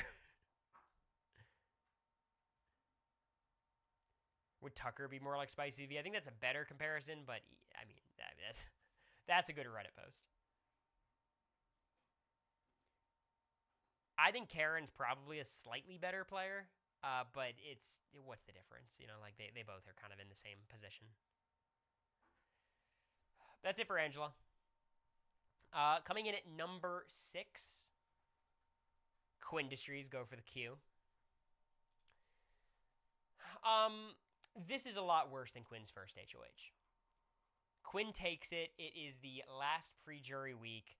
The breakdown in the house that at this point is you got the trio. You got Chemo, T-Core, Rubina. You have Cam, MJ, and Chelsea really kind of forming their solid 3. You have Angela kind of out in the wild, kind of with Leah. And then you have Quinn, Joseph, and Leah. Quinn, Joseph, and Leah are not a trio. I think when people act like Quinn got rid of his incredibly valuable and important ally, Joseph, I think that's a little bit unfair. I don't think Joseph was a good ally to Quinn. I have no faith that Joseph wouldn't have turned around and targeted Quinn the next week. Maybe he would have targeted Chelsea first. But Joseph and Quinn were not boys. I don't think that's what makes this move catastrophic. What makes this move catastrophic is Joseph can't be your target. And he wasn't. But again, Quinn put up somebody who He didn't want to see go home and ends up getting blindsided by them going home. Targeting Chelsea is probably the right move, but that's a really hard move to make. Chelsea's someone who has a good relationship with Quinn. They actually bond very well. They were in the Pentagon together. Chelsea's maintaining that relationship in a way that none of these other people are. Where Quinn goes wrong is creating this alliance or attempting to create this alliance with Mackenzie and Leah and Cam and Chelsea and all these people. And it includes T-Core and not including Chemo and Rubina, which is just bad. You have this trio of T-Core, Chemo, and Rubina. It was not a secret. Everyone knew how tight they were. He puts two of them on the block and tries to align with the third one. After Leo wins Veto and takes off Angela, and I think Angela's an okay nomination. I don't think it's ideal, but I think it's fine. He needs to put up T-Core. It's the only move in that position, unless you want to put up Chelsea. And he puts up Joseph, and then he immediately starts desperately campaigning for Joseph not to go. Which is like, if you ever have to desperately campaign for someone to stay on your HOH, you've made a huge mistake. We are past the point of no return. And of course, Joseph gets voted out. Now, a couple things go wrong for Quinn here. Oh, God. A couple things go wrong for Quinn. First one being Leo winning the veto and then last second deciding to take Angela off the block. Seems a little dubious. She seemed like she was not going to do it, then went to the DR, came out saying, I'm going to use it. Doesn't have time to notify Quinn. So that is unlucky. That should not have happened. Ideally, it should have been Chemo, Rubina, and Angela, and that's a much better week for Quinn. And also, Rubina winning the blockbuster, not ideal. I think if Chemo or Joseph win, it's a better week. And the vote flipping last second to save Chemo over Joseph. It looked like, from our perspective, Joseph was going to stay over Chemo. We had a watch party that night. We were certain that was going to happen, and it didn't. Because last second, Chelsea and MJ are swayed by Chemo's speech, allegedly. And that's it. So, like his first HOH, I think Quinn gets unlucky in parts, but I think this one's less excusable because he knew T-Core, Chemo, and Rubina were super tight. Putting up two of them, trying to work with a third, does not make sense. Putting up Joseph does not make sense when, first of all, he's not a threat to your game, and second, he was an actual option for Quinn. Quinn was not at a point in his game where he had a lot of options. His closest ally, Leah, works against him this week as well. He's begging her not to use the veto. She does. None of it's good. But there was enough misfortune here, and I think Joseph was a pretty terrible ally for Quinn, that, like, it's not as bad as I think the worst of the worst New Era HOHs. No, I agree, Mountain Doofus. I think that is what happened. It's just, we don't have an alternative. What he said was, it's not really alleged that the speech flipped their votes because we've never heard another justification. We just can't know what's going on in their heads, and I wonder if Chelsea was able to talk to MJ at any point, but I don't know.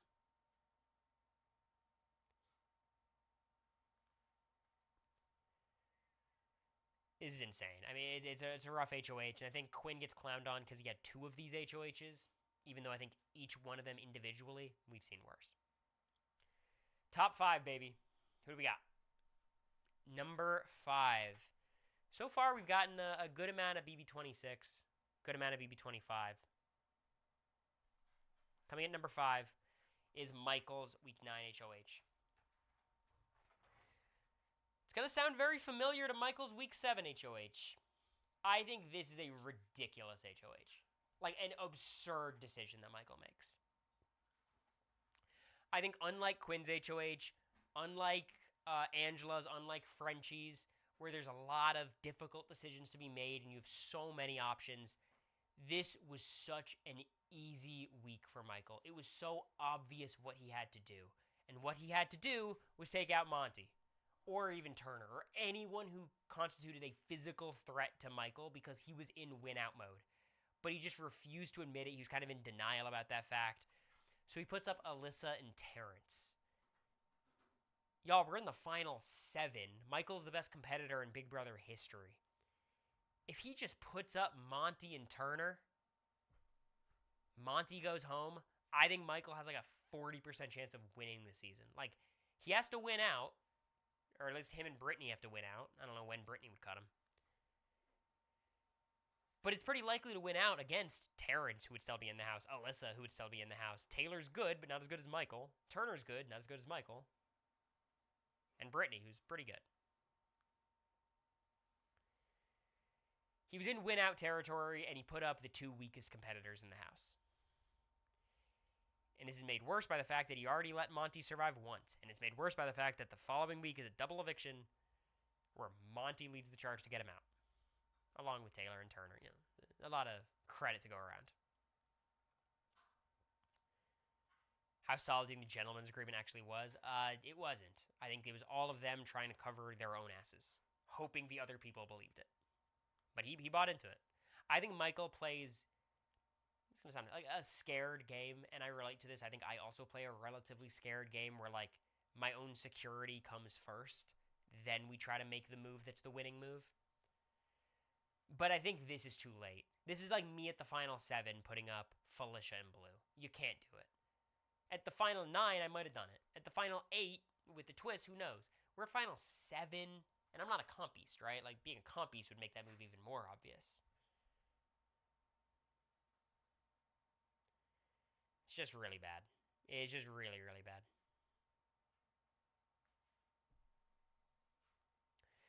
I love Michael.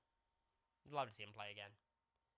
I think he would learn from this and play more aggressively on his HOHs.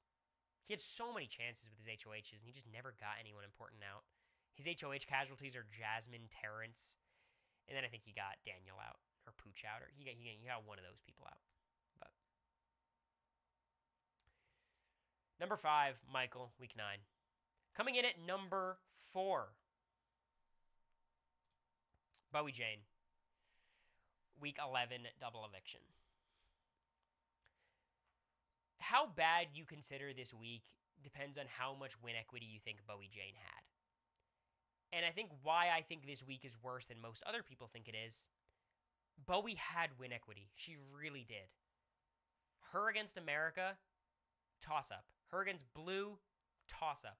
Her against Felicia, she wins easily. Easily. It's even worse than Michael. She wins HOH at the final 6. She puts up Matt and Jag. No matter what, one of them goes home. And then she enters the final 5 as the second best competitor. I think she's better than Matt. Assuming Matt wins that veto, which, you know, you don't want to play in hindsight. We don't know what would have happened, but you assume Matt would still win the veto. She probably enters the final 5 as the best competitor left. It's her, America, Suri, Felicia, and Matt. She could win the season 100%. Instead, she targets America, and her game ends on the spot. Even if she gets to the end versus Felicia, at that stage, I don't think we're voting for her. I think she gets my vote. She might get America's vote. Cameron's vote.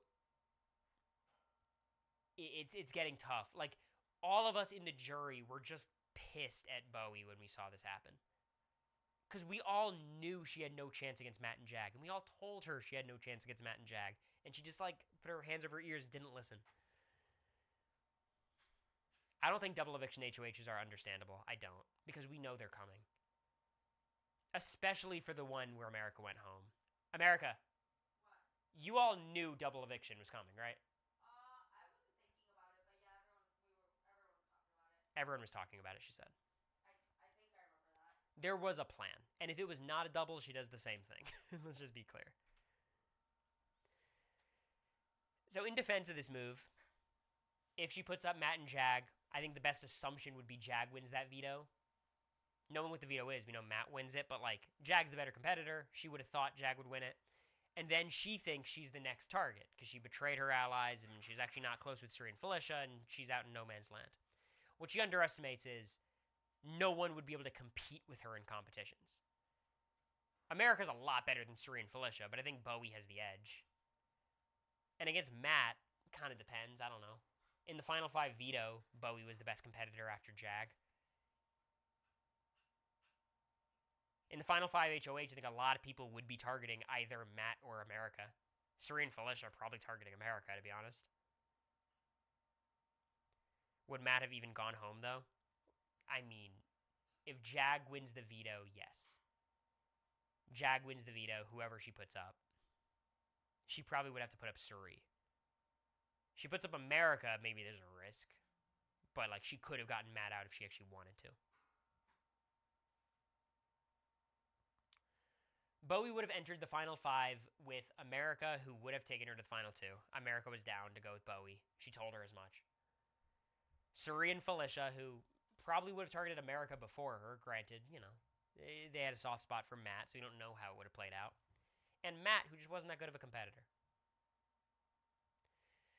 So I think she went from being the second best or best competitor in the final 5 with 2 huge moves on her resume. At that point, she would have taken out Cameron and Jag.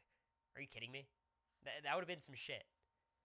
All of us in the jury house would have been cheering. I promise we would have been happy to vote for Bowie at that point. And instead, she goes into a final 5 where her win equity is essentially 0. Wait, can I talk about something? Yeah. I forgot that every single time, I mean, I was only there for 2 people to come in, Suri and Felicia, but every single time somebody came into the jury, we're like, oh, you know, whereas, like, we would have been cheering if Jag or Matt walked in.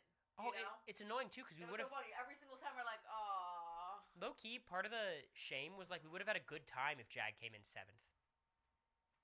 If, like, instead of Blue and America, it was, like, America and Jag, and then Matt came in, we would have all, like, had a great time in jury. Granted, Matt would have been talking shit behind our backs, but we didn't know that. We would have been blissfully ignorant. So, yeah, it's just a huge failure from Bowie here, but we love Bowie Jane. Say a bad word about her, instant ban. So, number 3, top 3. This is the podium. The bronze medal, worst HOH. MJ, week 10. She wins HOH, puts up Chemo and Angela. Wins veto, takes down Chemo, puts up Leah. Leah gets voted out. Okay. Why would this not be the worst HOH? Well, MJ was still in a winning position after this. Her position was worse. Her path to the end was worse. Her chances of winning were worse. But her path to the end still existed, and she still had a tremendous amount of win equity. Frankly, her win equity existed until the decision she made, like the moment she decided to evict Cam. So she didn't eviscerate her chances the same way Bowie did or the same way other people did. Also, I think she plays this week pretty well. In terms of, like, she wants to backdoor Leah because Chelsea wants her to backdoor Leah. But she actually does a good job, like, bonding with Leah after the backdoor. And Leah leaves the house not mad at MJ.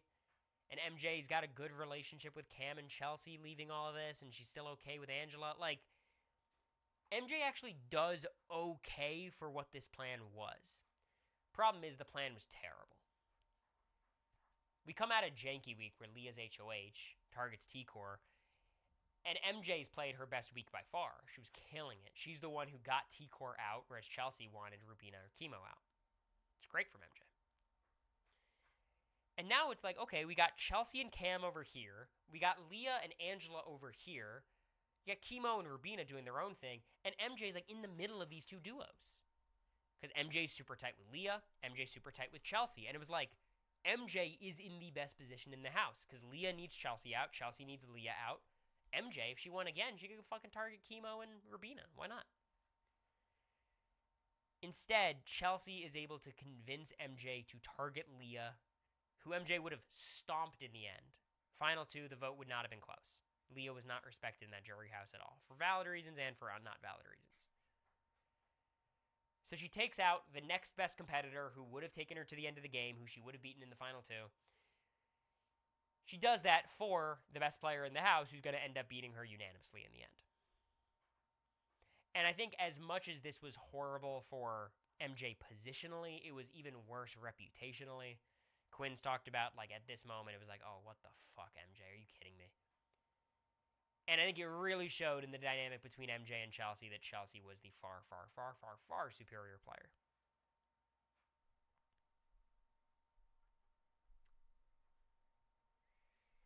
It was a huge mistake. I think it went from MJ being literally in the controlling position in the house, basically deciding what can happen each week, to having to get to the end with Chelsea and Cam and hope she wins part 3, which she did, and then still lost. Again, if we were taking part 3s into account, final 3 HOHs, MJ'd be number 1. I think her final 3 decision was the worst. I think in Big Brother history, I think it's worse than Cody and Derek. Because at least with Cody and Derek, I could understand Cody's overthinking and fear about the pact that they all had. If Victoria gets to the end, we're voting for her to win. There's enough mind games you could play with yourself to convince yourself, With MJ and Chelsea, it was MJ knew she beats Cam unanimously and deluded herself into thinking she could beat Chelsea or have a chance against Chelsea or be competitive against Chelsea, and she couldn't. It's not Monty with Taylor is not as bad. Monty thought he'd beat Taylor. Jag thought he would beat... No, Jag was pretty bad, to be honest. Jag gets bailed out by just beating Matt, but Jag thought he would lose to Matt. Did Memphis win HOH? I think Dan won the final HOH, but I think even if Memphis did, he would have lost to Jerry too, so it didn't make a difference. Dan won it, yeah, but I think if Memphis wins and takes Jerry, Jerry wins. So that would have been fine too. Okay, number two.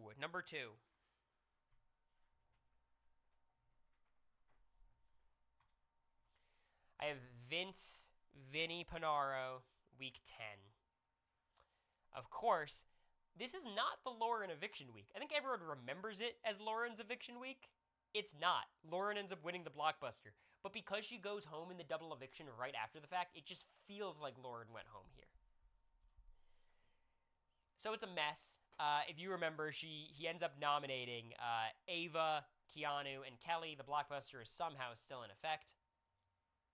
Morgan's in his ear the entire week trying to get him to backdoor Lauren. Vince, what hurts so much about this week is Vince knows it's bad. He's saying it's bad. He's saying why it's bad. He's saying the negative impacts this move will have on his game and jury prospects. And he does it. Does it anyways. And somehow Lauren stays, which would have been catastrophic for Vince had Morgan not won the following HOH. I think what hurts so bad about this for Vince is he loses all credibility as a player, knowing how the jury perceived him. This was the beginning of the end. This was the most obvious case of Vince is being controlled by Morgan. Morgan is choosing what Vince does. And that's the truth. That's what was happening. It was just a disaster. And I think why this is worse than MJ, MJ played very well the week that she got rid of Leah. She was socializing well, and Leah left liking MJ. The damage control was fine. Vince played this week really, really poorly. He's promising Lauren he's not going to put her up, and then he's saying, look, Morgan's going to try to convince me, but don't worry, it's not going to have any effect. I'm not going to let her get in my ear. She's trying to manipulate me. Can you believe her? Then he goes to Morgan and says, Morgan, Lauren, I don't even know Lauren. I do not trust Lauren. Obviously, it's not a problem. I'm going to backdoor her. It's going to be so good. Then he backtracks. He's like, I don't want to do it. It's going to ruin my jury chances. All the judges are going to hate me. Keanu saw it. Ava saw it. Kelly saw it. They all saw it. And they all just, okay, Vince cannot be taken seriously. Despite having the resume of a mastermind, the look of a mastermind, some of the skills of a mastermind, this week showed that he was not a mastermind.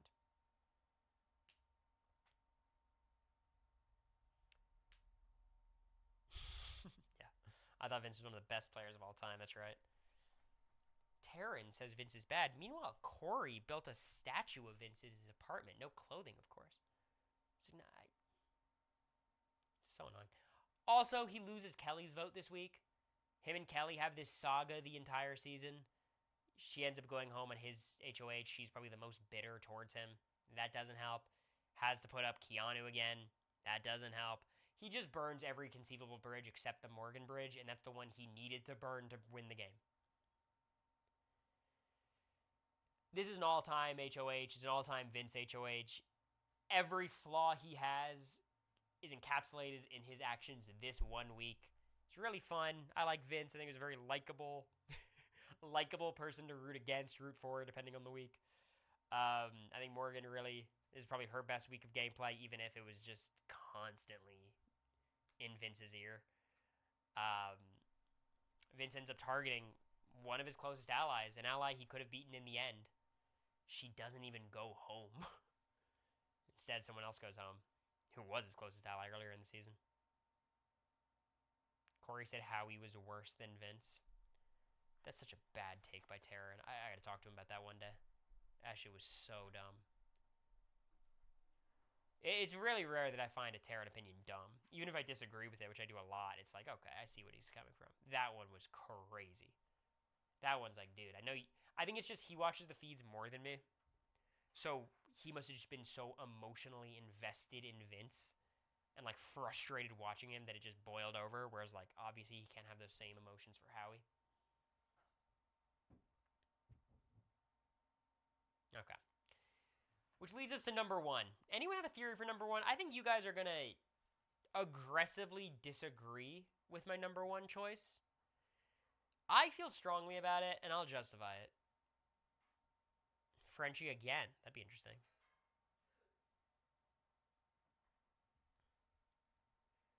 Daniel Durston. I can't even think of it. I think the worst HOH is Jared week 5. And I'm going to make the case. We'll recap it first. He puts up Cam and Red. Cam's the target. Cam wins the veto. Red goes home. Okay. Jag's replacement nom.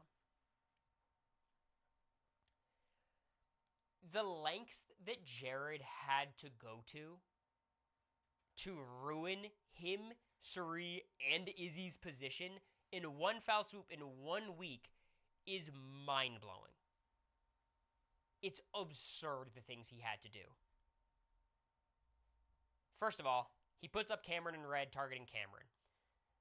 That's okay. Right? Like, it's okay. Do they actually end up voting Cameron out in the end? I don't know. Maybe it would have been Red. This house would have flipped 100 times. Cameron wins the veto. Okay. This is where things take a turn. Because after Cameron wins the veto, Jared starts going sicko mode. Jared is trying desperately to convince me that America is going to be the replacement nom. Why? I don't fucking know. I think at points he meant it. At points he was going to do it, which would have been a better move, by the way. Putting up America would have been way better. At other times, he's doing it just to fuck with me, which is crazy. He's also doing the same thing to Jag, trying to act like Jag's going to be the replacement nom. First, when he wasn't going to be, just to spook him, then actually is the replacement nom. Suri was in a kayak the next week. This was not Suri in a kayak. Suri was out.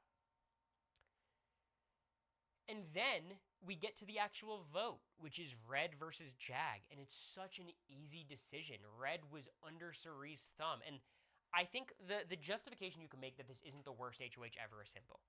Red always had an eye out for Jared. Red always had Jared on his radar. Red was a bigger problem for Jared than Red was for Suri and even Izzy. So from that perspective, Jared getting rid of Red maybe isn't the worst thing for Jared. But Jared was playing a team game. Bowie Jane thought she was playing a team game. Jared was actually playing a team game with his mom. And with Izzy. Like, they were legit a 3-person unit running the house. And they were going to go to the final 3 together. They were all deathly loyal to each other. And they all had reason to believe they were deathly loyal to each other. And despite that, they evict a minion to keep in Jag, who is a large, large part of their undoing. Not because Jag's a mastermind, but because he was a piece on the board that could be used.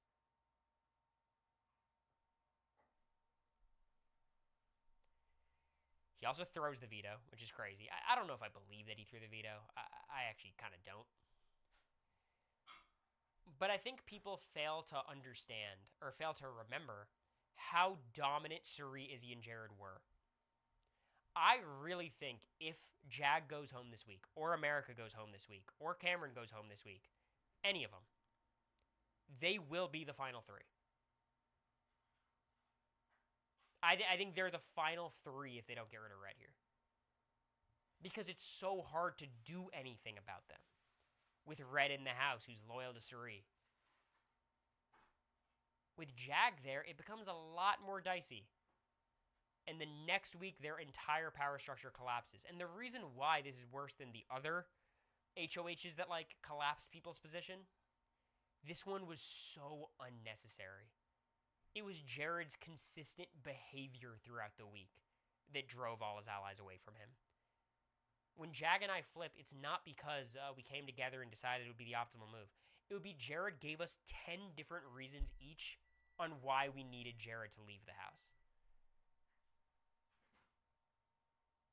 Calling America the R word, talking about America going home, talking about Jag going home. He wasn't even intending for these things to happen. And he still just did it to fuck with people. That was his modus operandi that season, or that week.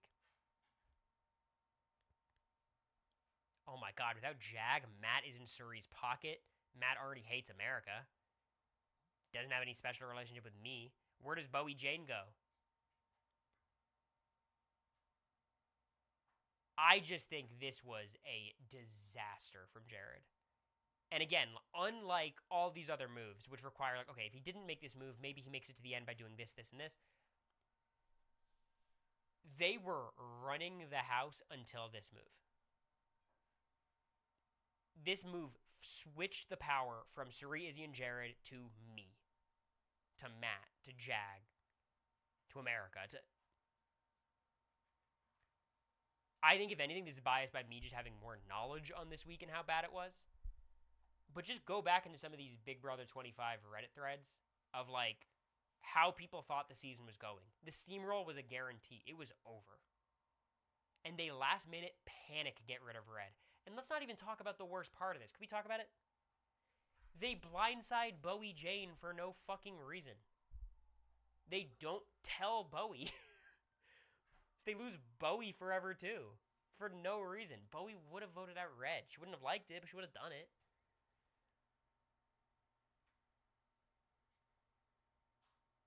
Unlike Vince, unlike MJ, there's like 10 different pieces of this week and this HOH and the decisions Jared made.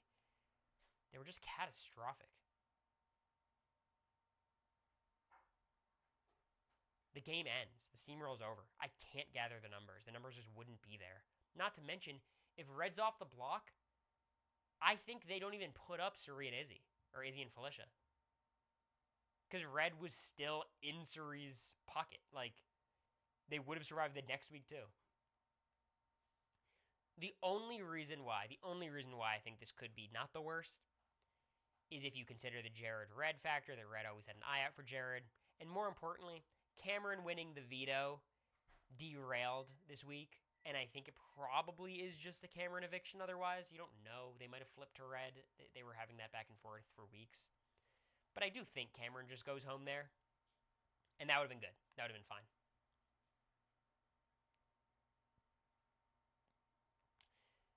Just the cognitive dissonance of Jared, like, not being willing to put up Bowie as a pawn because it'll make Bowie mad, combined with leaving her out of the vote, ensuring she'll be mad, is like the perfect encapsulation of this shit week. Exactly, Jerry. And that's why it's a unique situation. Like, usually I would say, like, the HOH is looking out for themselves. But because Suri and Jared were truly a duo, they were a team. One of them winning is both of them winning. I'm holding it against them.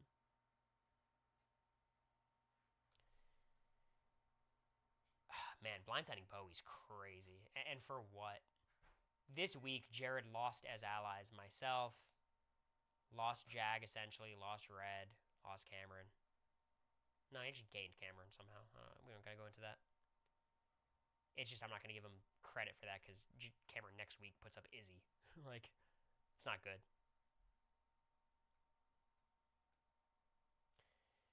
So that's my list.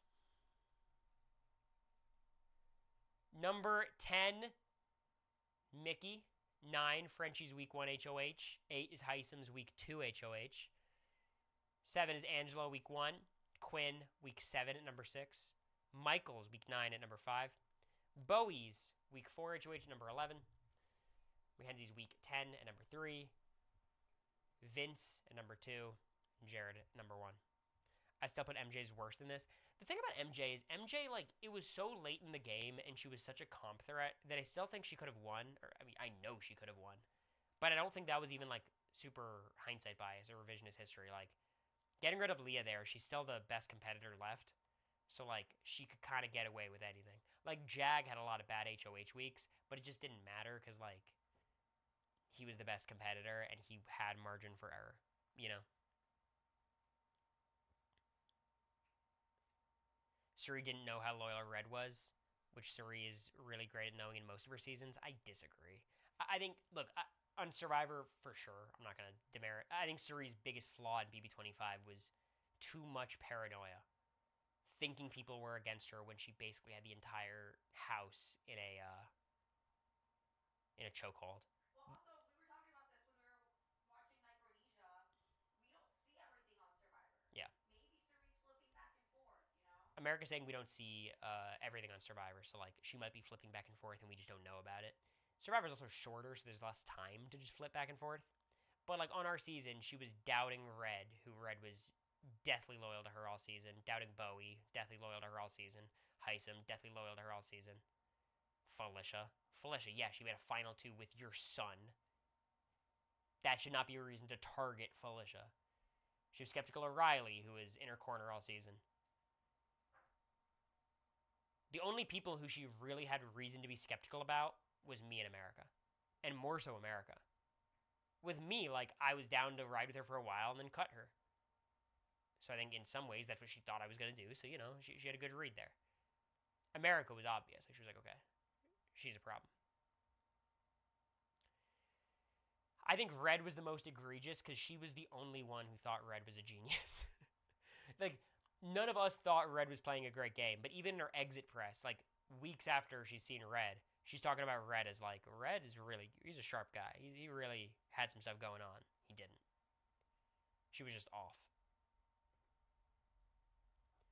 Sure, he was looking out for Jared and Izzy. Maybe that's why. I think that is why she wanted to get rid of Red, was because Red was going for Jared, but she had Red. Like, that was a bad read, I guess is my point. I know why she did it, but it was wrong.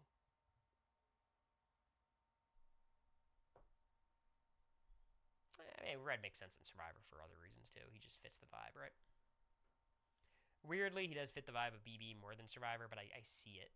You know, I understand why people would say Survivor. He's just got the beard and everything going on. The outdoorsy stuff. I'd be curious to see Red do like an actual full camping thing. I don't know if he's a bit of a clamper or a camper.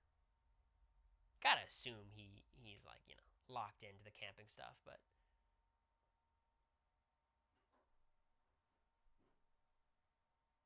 you are more Survivor.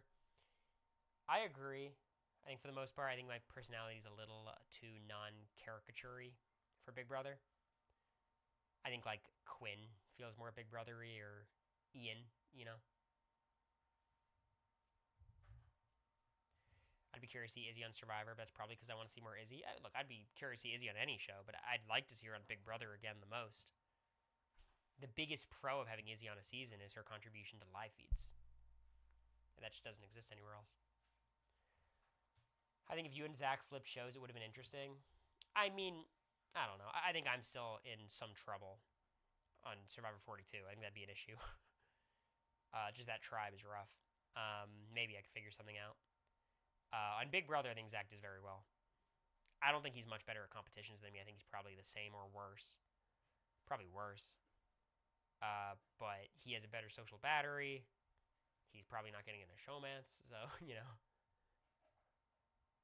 There's maybe a world where he could do a little bit better on Big Brother, but if it comes down to competitions, I fear he'd be a Jag casualty. It's weird how Rachel week 6 could have been on here if shit went south. I don't even think so, because Rachel's position wasn't that good.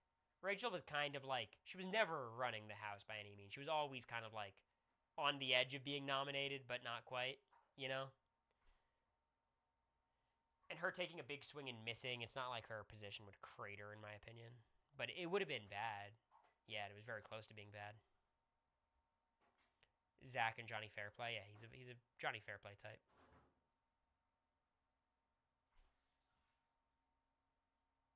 Big D's on a YouTuber reality show. What are we talking about? Surely it's not Fish Tank, right?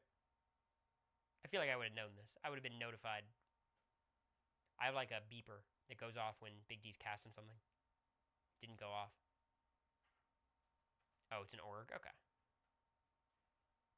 I'm rooting for him. Good luck. Hannah Chada's on it. Ooh, pregame. Alliance. I was thinking on stream, what if I ran an org and I was the host? It would just be so much work. I would have to, like, figuring out how to produce it and make it, like, entertaining on stream to watch. It's a thought for sure. I want to figure out if there's a way to do it that would make sense. I just think the problem was I can't figure out a way that, like, I can't figure out a way to do it where most of the information and stuff would happen off screen. I don't want it to happen off screen. I want it to happen on screen so you could see it.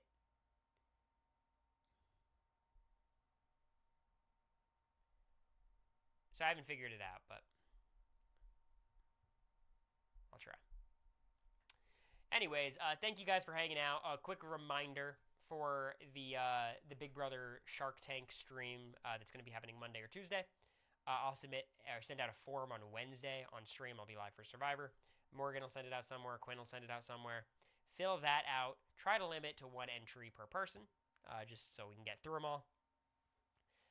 Raid Morgod, is she live? Let's do it. Rewatch tonight? Yep, that will be posted after the stream. What Shark Tank? We're doing Shark Tank with Big Brother Twist, so pitch your twist and we'll vote on it. She is indeed. All right. Send Morgod some love. Let her know that she does not have one of the worst 10 HOHs in the new era. Congrats to Morgan. She's actually responsible for one of the worst HOHs of the new era. So, tell her I say hi, and I will see you guys on Wednesday. Bye-bye.